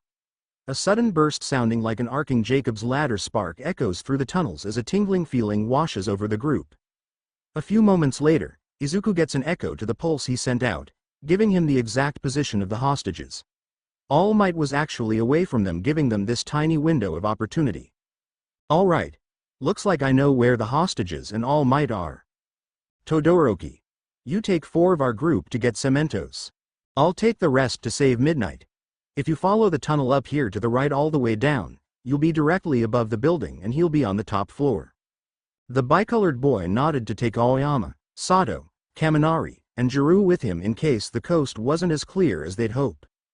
Meanwhile, Izuku continued with Koda, Ojiro, and Ashido towards the end of the straightaway. As they traveled, their pink friend started asking, "What was that?" "Basically an EMP wave. I sent one out to know where exactly everyone that was touching the ground or something that acts as a grounding tool in order to find out where they were. The drawback of this is if the person I'm looking for isn't touching the ground, then I can't tell where they are. So why did you need us to turn our phones off?" "Well, that's where my first attempt failed. Unfortunately, I had Momo and Ochako with me and well, I kinda fried their phones in a noisemaker we had for Eri. She was not happy about that one." The 3 could see the poor little snowball crying right off the bat with both girls smacking Izuku upside the head. As the group found their way towards the flooring of the building, Midnight was held in. Ashido used her acid to melt through the concrete and make a hole for them to enter in. Once inside, the group found Midnight inside tied up, acting rather well for the part she was playing. "Help me, heroes. These ropes are so tightly knit it's beginning to bruise me." "Is she getting a kick out of this?" the 4 thought as Ashido used her acid to set the civilian free. "Alright. We're almost at the home stretch. If we take the sewer back down, we can reunite with Todoroki and his group and get everyone out together." "Sounds like a plan." The group went back into the tunnel to start heading back the way they came. As they did, they noticed their 5 other teammates with Sato holding Cementos on his back. "I take it your part went well." Izuku looked at Midnight, who wanted to be carried in his arms, to nod. Almost free. The group went towards the end of the tunnel where they saw a manhole exit. "Okay. So the exit is less than a mile run. If Todoroki goes up first and hides in a corner preparing for anyone coming, then we can avoid my mother and All Might getting the drop on us. If they do get near us, saving the civilians takes top priority. As such, me and Sato will make a sprint towards the exit to drop them off and return. The issue is only holding the 2 back if we do run into that scenario. Don't worry. I'll think of something." The electric quirk user nodded at Todoroki as he began jumping out of the tunnel first. When the coast was clear, he motioned for everyone to follow him out. They continued on towards the goal as fast as they could. When they neared it, they noticed Toshi charging at them as fast as he could, with Izuku having to think of a drastic approach. Crap. He pushed Midnight to hang over his shoulder before extending his hand. Just before Toshinori made impact, he slammed face first into a solid electrical field, which then promptly sent him flying in the opposite direction. Well, that was anticlimactic. Sometimes Toshi isn't the brightest and can fall into some kinda easy tricks. Izuku smirked as they exited the fake city and laughed hearing this from the purple-haired vixen. But that won't keep him for long, it's merely just a really strong repulsion magnet. "I did that to be able to do this." Izuku responds before lifting off the ground and beginning to fly. He glanced back at the spot his brother impacted to see him stand up. "I am free. And you fell for a really easy trick from me, bro. Literally a trick I had since I was 6. The 2 pros came out of the fake city for them to trap. Take a look around." Izuku responds. All Might looks around. The crater he was in had all sorts of exposed rebar from his impact. Midnight watches in awe as Izuku points a finger down at the ground, creating a reverse Faraday cage for All Might, trapping him in a tomb of electricity. "1. Well, that's 1. Where's Mom now?" "Not necessary. The test is already done. Nana came down from the sky with the teachers coming from the monitor room." "Nicely done, you 9. Now if you all would follow us towards the infirmary to give all of you our results." The group did as they were asked to head into Recovery Girl's office. There, they noticed the other 9 of their classmates bandaged up. The heck happened to them? The group somewhat shouted before seeing Nana smile. "I kinda got a bit ahead of myself." Izuku sighed before seeing his wives beside him pouting for some reason. "Hey, what's wrong you two? You look a little grump OW." His cheeks were immediately pulled by them to show they were clearly pissed with him. That was for carrying midnight like us. That's what they're mad about. Now you two, don't be so cold, but the fact he's so built the way he is, I don't blame you for not wanting to share your treasure. I wouldn't mind having his baby like the two of you are. Perhaps we can set up a donation in the fun way, Midnight stated while sliding her hand under Izuku's chin. Both girls scowled at their teacher before dragging Izuku out of the room and to the dorms. The only person that deserves to be held by Izuku and make him flustered is us. Before they got out, the two shouted one last bit. And we're not sharing him or letting you have our husband's baby. Everyone watched this happen before getting surprised by the sudden outburst. Oh, don't be so harsh, I'm not getting any younger, so maybe we can arrange something or the other. She teases, sticking her tongue out at the two before walking off. As the next day came around, Izuku sat at his desk with Eri on his lap sleeping peacefully. The small baby was having a bit of difficulty sleeping the night before to have each of her parents somewhat tired today. Izuku more than anyone, since he spent most of the night trying to keep Eri asleep so that Ochako and Momo could get the much-needed rest they needed and not have any problems for them or the babies inside them. Those that saw him when they got up, however, saw a near-perfect imitation of their teacher in their electric quirk using classmate. Once the door opened to Aizawa walking in, he addressed the class in his normal emotionless fashion. Good morning, class. Good morning, Mr. Aizawa. Good morning, Yon Uncle Shota. Izuku made a mistake of addressing his uncle for the teacher to see him struggle to stay awake. Did he not sleep well last night? Aizawa asked, directed more towards the two Shimura women for them to seem a little tired themselves. I think Eri was having nightmares last night or something. Izuku took care of her. She was up a lot though. Aizawa saw the small child out cold to shrug it off. I don't blame him for being dead tired. Anyway, final exams are coming up for this term, so I need you all to be ready. For the hero course, you have the regular written exam as well as a physical exam that I won't say. The class went silent before shouting. What? The outburst spooked Eri to wake her and start crying. Who did it? Everyone turned to Izuku with lightning coming off of his body and cooling around him like a suit of armor. Who the hell shouted to wake up my daughter? The lightning stopped thanks to Aizawa's quirk, but the fear was still there in him. As much as I'd love to watch everyone clear the room for me to have the class to nap, you'd probably fry almost everyone here if you kept going. Why don't you just take the time to hush Eri and go back to sleep? The teacher let go of his quirk for Izuku to nod and place Eri on the desk before slamming his head on it to fall asleep. Eri followed him and laid on his head like his hair was a fluffy pillow. 9. Back yo, what I was talking about. Exams are next week with a training camp being done for the hero course students during the summer. This is to get you all ready for the provisional license exam that will be held shortly after you return. For those that fail their exams though, you'll have to take remedial lessons for this. Everyone started to get psyched up with the volume being raised a bit. They stopped though when Izuku lifted his head with the electricity off his body nearly blowing the lights above him. Can we please not anger the husband of the problem family more?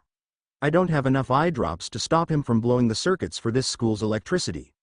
Everyone shut up with Izuku's head going back down with Eri drooling on his head from her sound sleeping. During lunch, I haven't even studied at all. Both Kaminari and Ashido say this, with the earlier being more afraid while the other seemed to be less worried. Between the sports festival and the work studies, I haven't gotten the chance to even open my notes up. See that, Eri? That's who you shouldn't be like. Always try your best and don't use excuses like what's happening around you for not doing your best. Izuku says this as both seemed to nap almost the entire first half of the day away like it was nothing. Bah. Ochako came over to pick up Eri while Momo thought of her classmates' predicaments.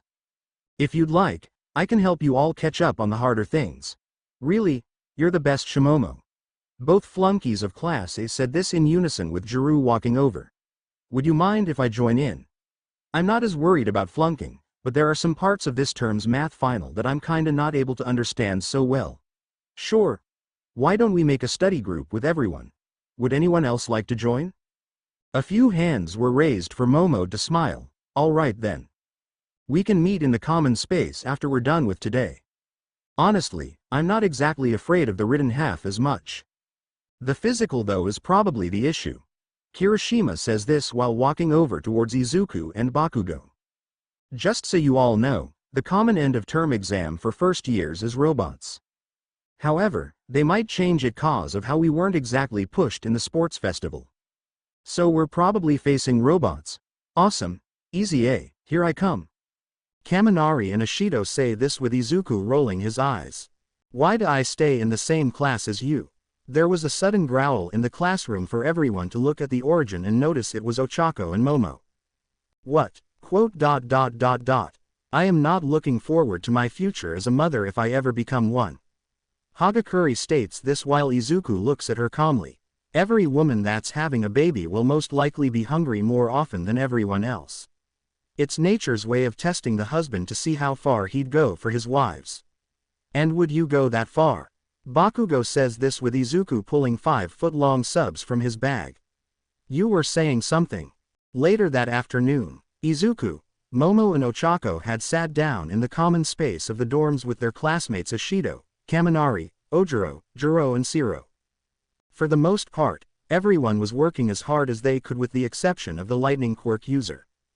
Dude, why aren't you working with us on this? Shiro asked while seeing Izuku with Eri on his lap playing with Korin and Mushu. I'm trying to keep Eri preoccupied while you all study.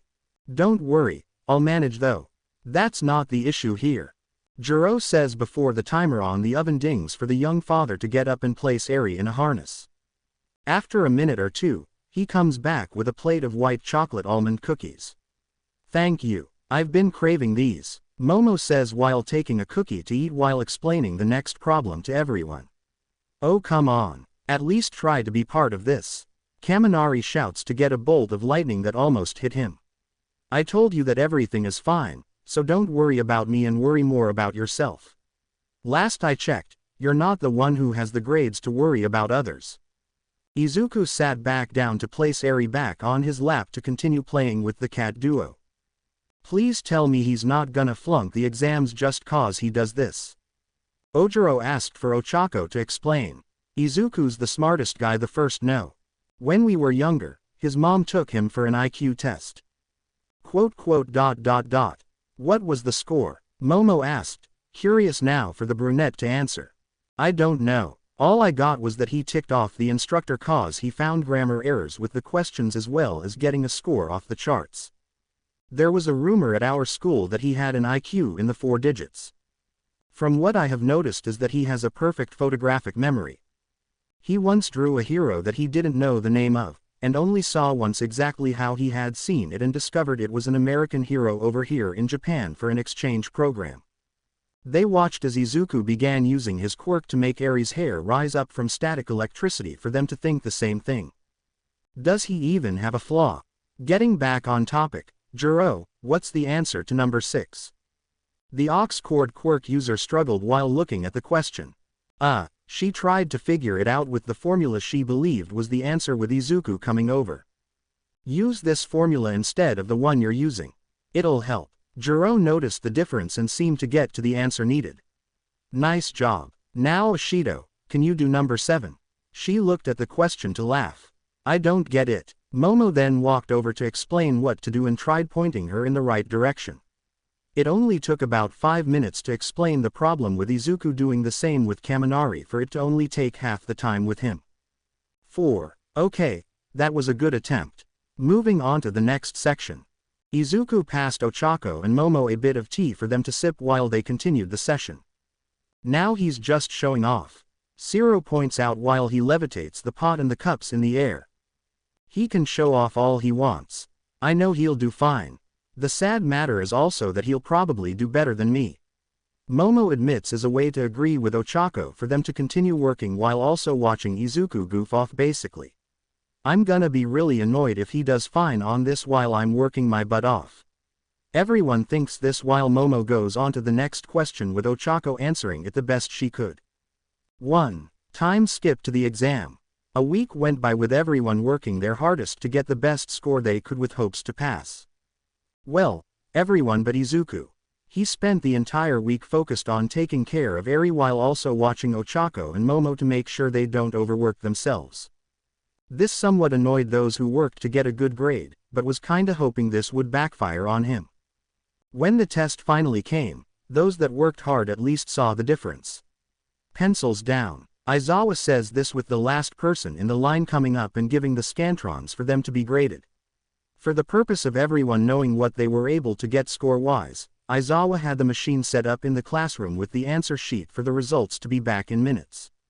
Up top is the results of everyone. Fortunately for all of you, nobody failed. Everyone that was trying to do well saw where they scored, with Kaminari and Ashido extremely happy that they scored at least enough to pass everything. Everyone else who was behind on their weakest subject was also happy that they did better than normal. But the biggest surprise was for those that witnessed Izuku goof off for the last week. "Are you freaking serious?" they shouted, seeing Izuku with a perfect score in everything. Not even Momo could do that since she had a 99% in 2 subjects. Izuku smirked as Kaminari and Ashido slammed their heads on the desks, realizing how unfair life was for them. "Now that you all know your grades, put on your hero suits and meet me out by the buses." Everyone grabbed their costumes while heading out to change. During this, Aizawa gave Eri back to the Shimura family since he had the liberty of making sure she wasn't able to distract them from the test.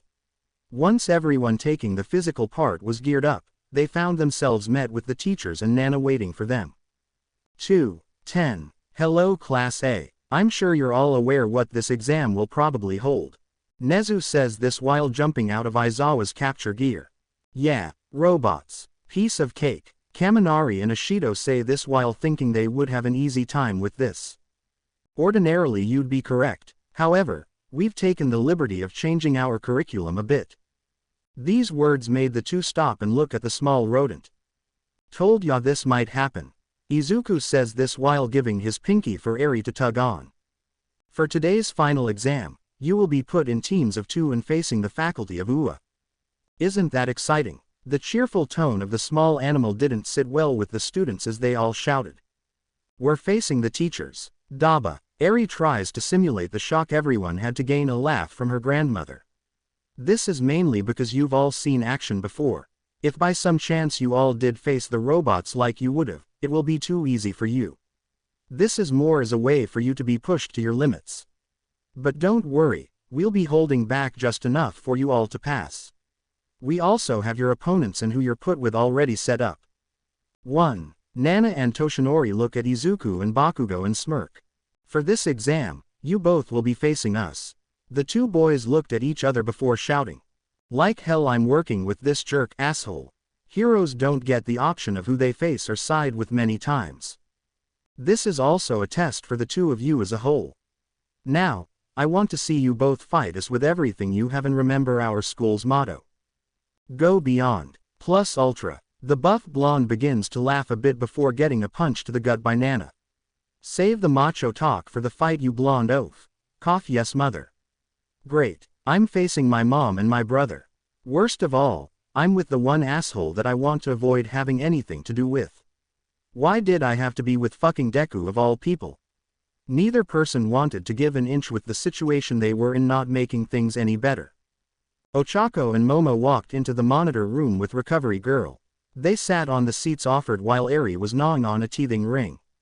The small girl had recently been having difficulties with her teeth, starting to come in for the 3 to start freezing her teething rings to try and help ease the pain a bit on her. So how much do you think Izuku's gonna work with Bakugo on? Ochako asks for Momo to start thinking. Probably about 4.35% chance that the 2 work together. About 8.19% chance if Izuku tries to win after Bakugo loses. And the 87.46% chance that Izuku and Bakugo will fail because of their inability to work together towards the common threat. 6. Eri watched the monitor where her father was with it, giving a close-up to both Izuku and Bakugo. She immediately blew a raspberry at the ash blonde, prompting her dislike of him. Daba Bo *PFF'd. The 3 in the room stopped for a moment to look at Eri while she continued to gum on her teething ring for everyone to laugh at her discomfort towards the ash blonde. It appears little Eri isn't the greatest fan of Bakugo. 1. I don't blame her, Recovery Girl. All he's done since we've had her is try and pick fights with her father. Horrible first impressions. Ochako states this while the small child acts like she isn't aware they're talking about her to simply gum the teething ring. With Izuku and Bakugo, The two got off the bus to their destination with Nana and Toshi staying near the front. They wandered into the area with Izuku attempting to make a plan with Bakugo. "Kachan, we need a plan here." Izuku offered for his input for the ash blonde to ignore him. "I'm serious right now, we're facing my mom and brother. Two heroes that are or were number one." Once again, Bakugo remained silent for Izuku to finally lose it and grab him by the collar. "Will you give me an answer already instead of being a mute asshole?" "Fuck you, I'd rather do this by myself instead of working with you. You think I like doing this with you? I'd rather have the fucking pervert instead of you. At least I can use him as a bat if things go south." The two were so caught in their argument that they didn't hear the bell ring and both Nana and Toshi behind them. 2. You know your personal problems should have been settled outside. Nana states this before sending Bakugo flying into the air with a punch to the gut. Izuku prepared himself for a fight before getting a Texas smash to the stomach by Toshi and sent a distance. "Might have overdone it a bit. I think you overdo things a lot sometimes." Bakugo came back up from his fall to see he was near a power grid in the city. "Fucking old hag is gonna die. You're angry at me, that's good. That means you'll come at me with intent to kill." Nana floated beside Bakugo for him to attempt to blast her. She moved out of the way for him to try again. Once again this happened for the ash blonde to begin blasting wherever he could to try and get her for Nana to keep dodging. "Sometimes I wonder what some people saw in you. You have an amazing quirk and you do give it your all, but that ego of yours needs to go if you'll ever win at anything." "Shut up you fucking hag." Bakugo tried to blast Nana again for him to only be grabbed by the hair and slammed into the ground. Lessons are still lessons even if they're learned the hard way. Today, I'm going to drill into your skull the fact that you can't always win alone. This is a similar lesson you and Izuku have failed to learn for the most part.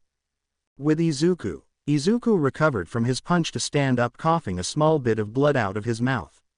"I gotta hand it to you Toshi. You're up there in years, but you can still give a punch that can knock a normal person's lights out." "Good to know." Toshi came over with the two taking a fighting stance. Izuku charged in first with a straight punch for Toshi to counter with an uppercut. Izuku evaded this to try and sweep his brother's feet to only have him evade and narrowly miss kicking the dark-haired boy in the face. Quick reflexes. Impressive Izuku. "Oh, I'm gonna make you more than impressed when things come down to it bother." Izuku started activating his electric quirk, specifically his warping ability, warping right behind Toshi to try and punch him. He was dodged however to almost get a Detroit smash to the face if he did not warp again. "I just need to land a punch on him. Not even that, a hand so I can use my new ability. Good thing I found a way to make myself able to move through electric currents." Before Izuku could do anything else however, Bakugo came in through the sky to hit Izuku to make him lose his focus. "Fucking bitch." Izuku got up and began shouting at Bakugo. "What the hell's your problem asshole? What was that deku?" Both started a shouting match with Toshi jumping in the middle to punch the two in the stomach to get their attention.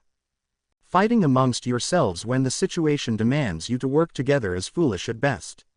Izuku stumbled to his feet before attempting to move through the electrical system again. The blonde pro came at him with the electric quirk user ready to evade and counter to only find the system be down and having a punch to the face in the act. "What the?" Izuku jumped over in front of Bakugo while Toshi smirked. "That trick of yours works by using the electricity currently running around the city as a central point. But what happens when that system is down?" Coming from a distance, Nana floated towards the group with some power lines in her hand. "So you took one of my top forms of mobility." Izuku started to smile with electricity going through his hair. "No matter, I'm not a one-trick pony like the blonde here with every move being a punch."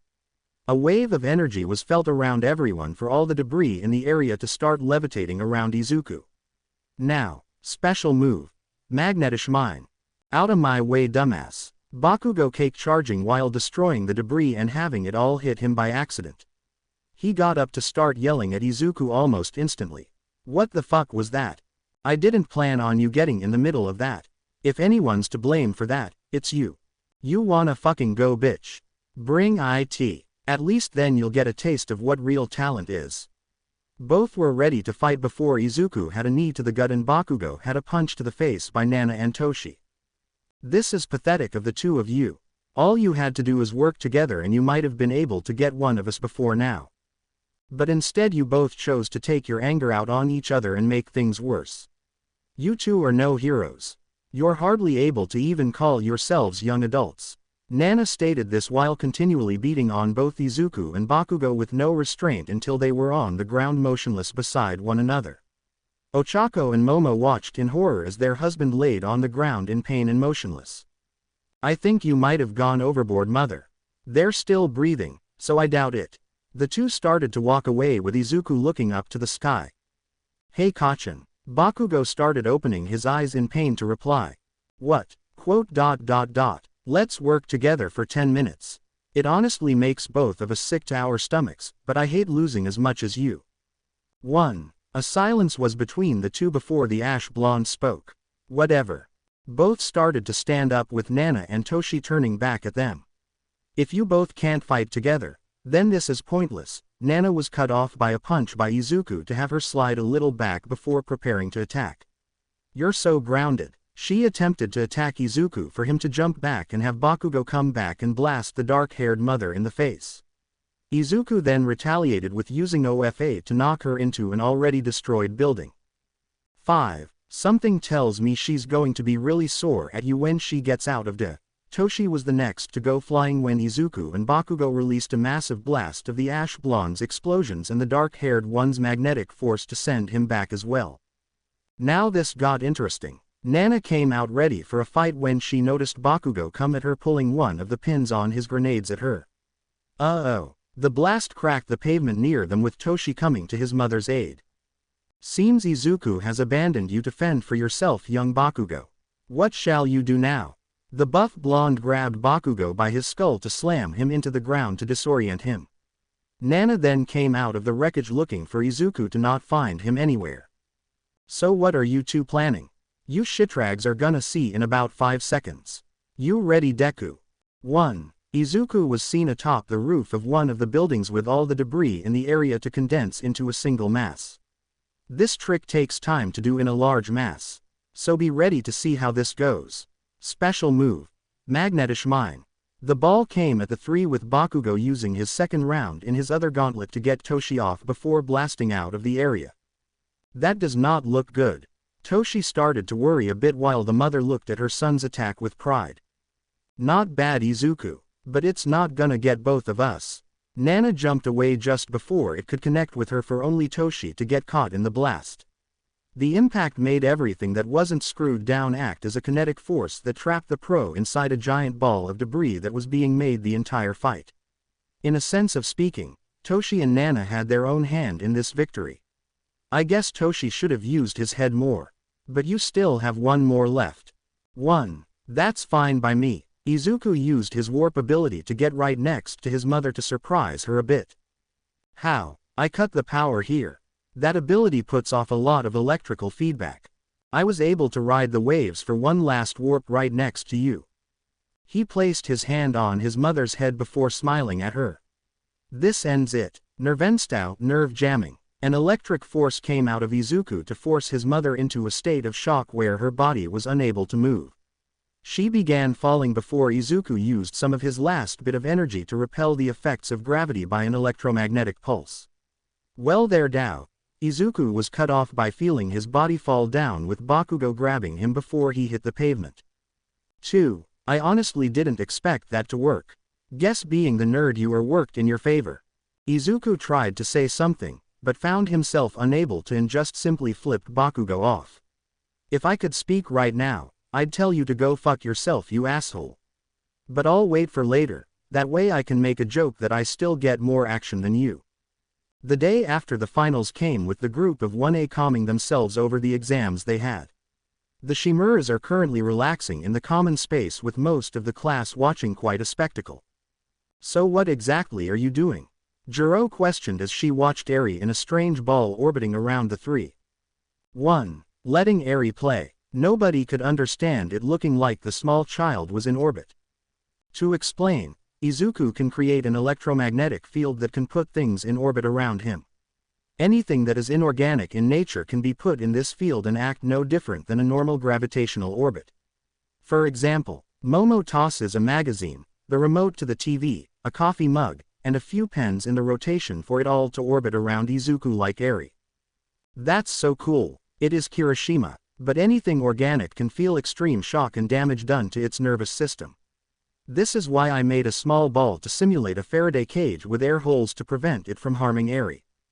Most of the class just watch Eri crawl around like a normal child her age happily while giggling for Kaminari to hesitantly want the remote so they could watch something.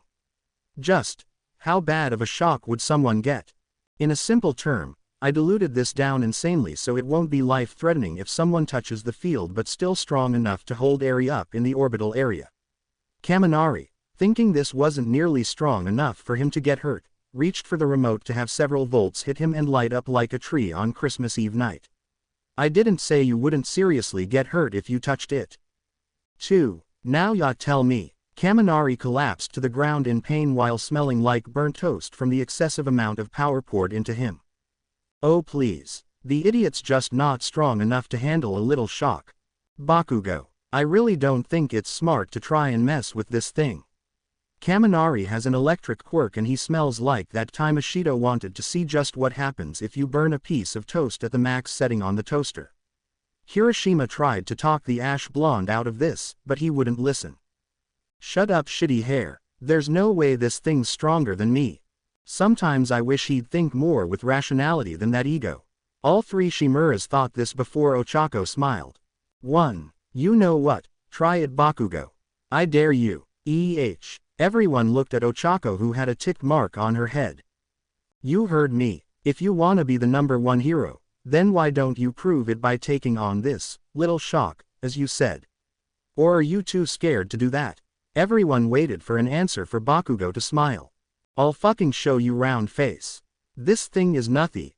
Touching the electric field, he starts incoherently babbling with his body spasming from the electricity. With a loud bang, he was thrown back into the wall leading to the bathroom for everyone to see a Bakugo-shaped hole in it. 1. Sometimes I think his greatest enemy is himself at times like these. Izuku held a deadpan look, understanding that this could have all been easily avoided. You gotta admit, it was funny though. Ochako began laughing with Izuku and Momo glancing at her. 1. Sometimes I forget that you can be as dark and mildly sadistic as Izuku.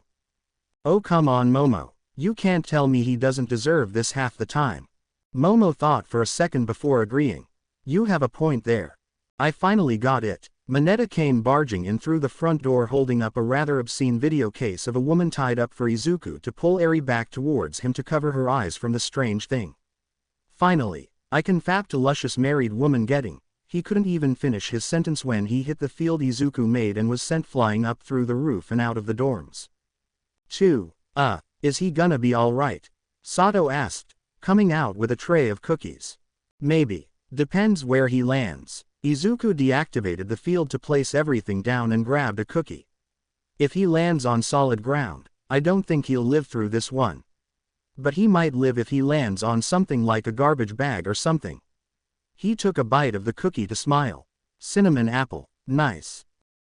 Thanks. I was trying to think of something sweet for Eri when she's old enough to enjoy sweets. Go right ahead everyone, I made plenty. Everyone else started grabbing some for Momo and Ochako to smile happily at the taste. Eri is gonna be happy when she can eat cookies with these. The small child tried to grab Momo's cookie to give everyone a laugh. Time skipped to the weekend. Due to a twist by Aizawa, everyone from Class A was able to go to the training camp including the 5 that failed the final exams. However, there was going to be punishment for them in the form of remedial lessons for failing the practical. Due to a twist of where they would be, the group of 20 or 21 counting Eri, had to go and pick up 1 or 2 things they needed to be ready for the camp off their list of required items. For the Shimura family, they needed bug spray, some sunscreen for their young child, new shoes for Izuku who accidentally melted his hiking shoes a while back cause of a little bit of a short-circuit incident that made the dorms smell like burning rubber for a week, and a few pairs of shorts for Momo who normally didn't wear things outside of a dress or jeans. Truly astounding how sheltered the woman was growing up. Even her spouses are amazed at times how easily she'd have missed some simple things in a normal life. Alright, if we can get everything quickly, there's a playground on the second floor that Eri can play in. How about we try and get everything and give her some time to play with kids her own age? Izuku said with a smile, seeing the small child wave her hands in excitement. I think you have a fan of that plan already. The trio laughed at Ochako's comment before heading into the nearest store to grab Izuku a pair of sneakers for the trip. Since it was an outing store, they were also able to find the bug spray that was also safe for children. Their next stop was a clothing store that had some nice shorts that fit Momo rather nicely. Well, kinda. In Izuku's hearing range, he overheard some guys talk about how large her ass was in the shorts and how they wanted to see just how tight they really were on her. This infuriated the electric quirk user to the point the lighting in the store began to brighten up and a few lights atop the guys broke. This earned an ear pinching from both his wives as they paid and dragged him out of the store.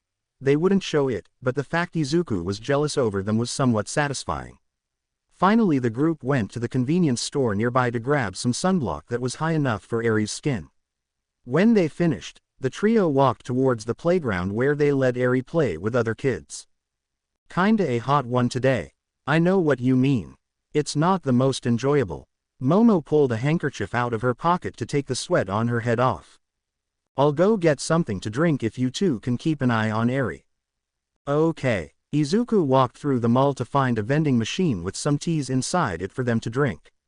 He made sure to grab something rather sweet for Ochako, who's been craving sweet things more than normal these days, and something rather soothing for Momo, who seemed to be a tad easier to aggravate lately. Alright, and one green tea for me and a bottle of water for Eri. When he pulled everything out of the machine, he felt an arm wrap around his neck. Hey, weren't you the guy that won the sports festival and the guy that took down Stain? So cool, can I have an autograph? He couldn't put a finger on it, but something about the guy seemed familiar. Sorry sir, but I'm kinda in a rush right now. Going back to those women you're married to. Single quote ... Just who is this guy? Izuku looked closely until he noticed a wicked grin accompanied with light blue hair and red eyes. This must be Fate Izuku Shimura. Immediately, Izuku let out an electromagnetic shockwave that paralyzed Shigaraki, with him jumping behind him and tying his hands together with his belt. I'm not taking chances here. You think I'm the type of person to just let you walk in and do what you want? A scene was being shown with Izuku and Shigaraki having people walk over and surround them. Can someone call the police and tell them that a high-ranking villain has been captured? A bunch of people brought out their phones to start recording, not paying attention to him. This isn't the time to be recording. How pathetic. Even when you're trying to do good, all these people care about is showing what you're doing to the world. I can see the videos now. Boy uses quirk aga iblyetYeb blah ah. Shigaraki was shocked by Izuku, shutting him up for a moment. 1. Before he called the cops on his own phone. Why can't people think for once and do what should be done? Single quote. It only took a few minutes for some police to arrive and notice Shigaraki to force everyone to pull back. A few cops questioned Izuku, with him explaining the second he realized who Shigaraki was. He knew it was a life or death situation with his quirk to not take chances and use it in a matter of defense. The only time he used it somewhat outside that line was to incapacitate him in order to call the police. Since the issue was dire, they were able to avoid problems with Ochako, Momo and Eri being let in. Izuku. They ran to the electric quirk user, making sure he was okay. We saw a video of you holding someone down and you saying he was a villain. Are you alright? Who was the villain? bnha. Eri tried to mimic the worry from her mothers to have Izuku a little overwhelmed. 2. Please calm down and I'll explain. The villain was Shigaraki. I'm okay, and the video was when I found out and stopped him. Fortunately, since it was him, they're giving me a slap on the wrists because he was a dangerous criminal that having him here would have been a life or death situation. That, and I was able to smooth things over with my investigation. Tsukauchi came over with a clipboard holding Izuku's testimony to the act. The last zap you did may have you questioned, but it was in hopes to stop Shigaraki so you could call the police, which you asked the people to do and was denied, as a security camera caught along with a viral video that was from start to finish of the incident. Technically, you did everything as close to the book where arresting you would be more harm than good. So you don't have to worry about drawbacks. So am I free to go? Yes. Just try not to get into any more trouble. I know it fines you a lot of times, but it's hard to work things that are debatable grounds to arrest you. I'll keep that in mind going forward. Izuku and the girls walked back towards UA thinking today was enough excitement for them. As they did, reality hit them about what happened. Holy crud, Shigaraki's down. That means the league doesn't have a leader. Ochako was somewhat overjoyed thinking the group that was striking fear into them since they started UA might be coming to an end. Maybe, but the actual founder is still out there. This is a great win, but that doesn't mean we're out of the woods yet. Until I see Kurogiri and that man behind bars. Please just accept the win, Izuku. You don't have to focus on the fact your family's sworn nemesis is still around. I know there's still steps before we can breathe without worry of the league, but accept the win as it is right now. Momo said this with worry while Eri started playing with a bunny she had to amuse herself. Okay, for today, we relax knowing the league will be cut thin without a leader. Tomorrow we focus on the training camp. The group continued walking down until reaching a cake shop to buy one as a commemoration of the success of today. To be continued. I hope you guys enjoyed this video. Please make sure to like and subscribe to the channel. Now we will see you in the next video.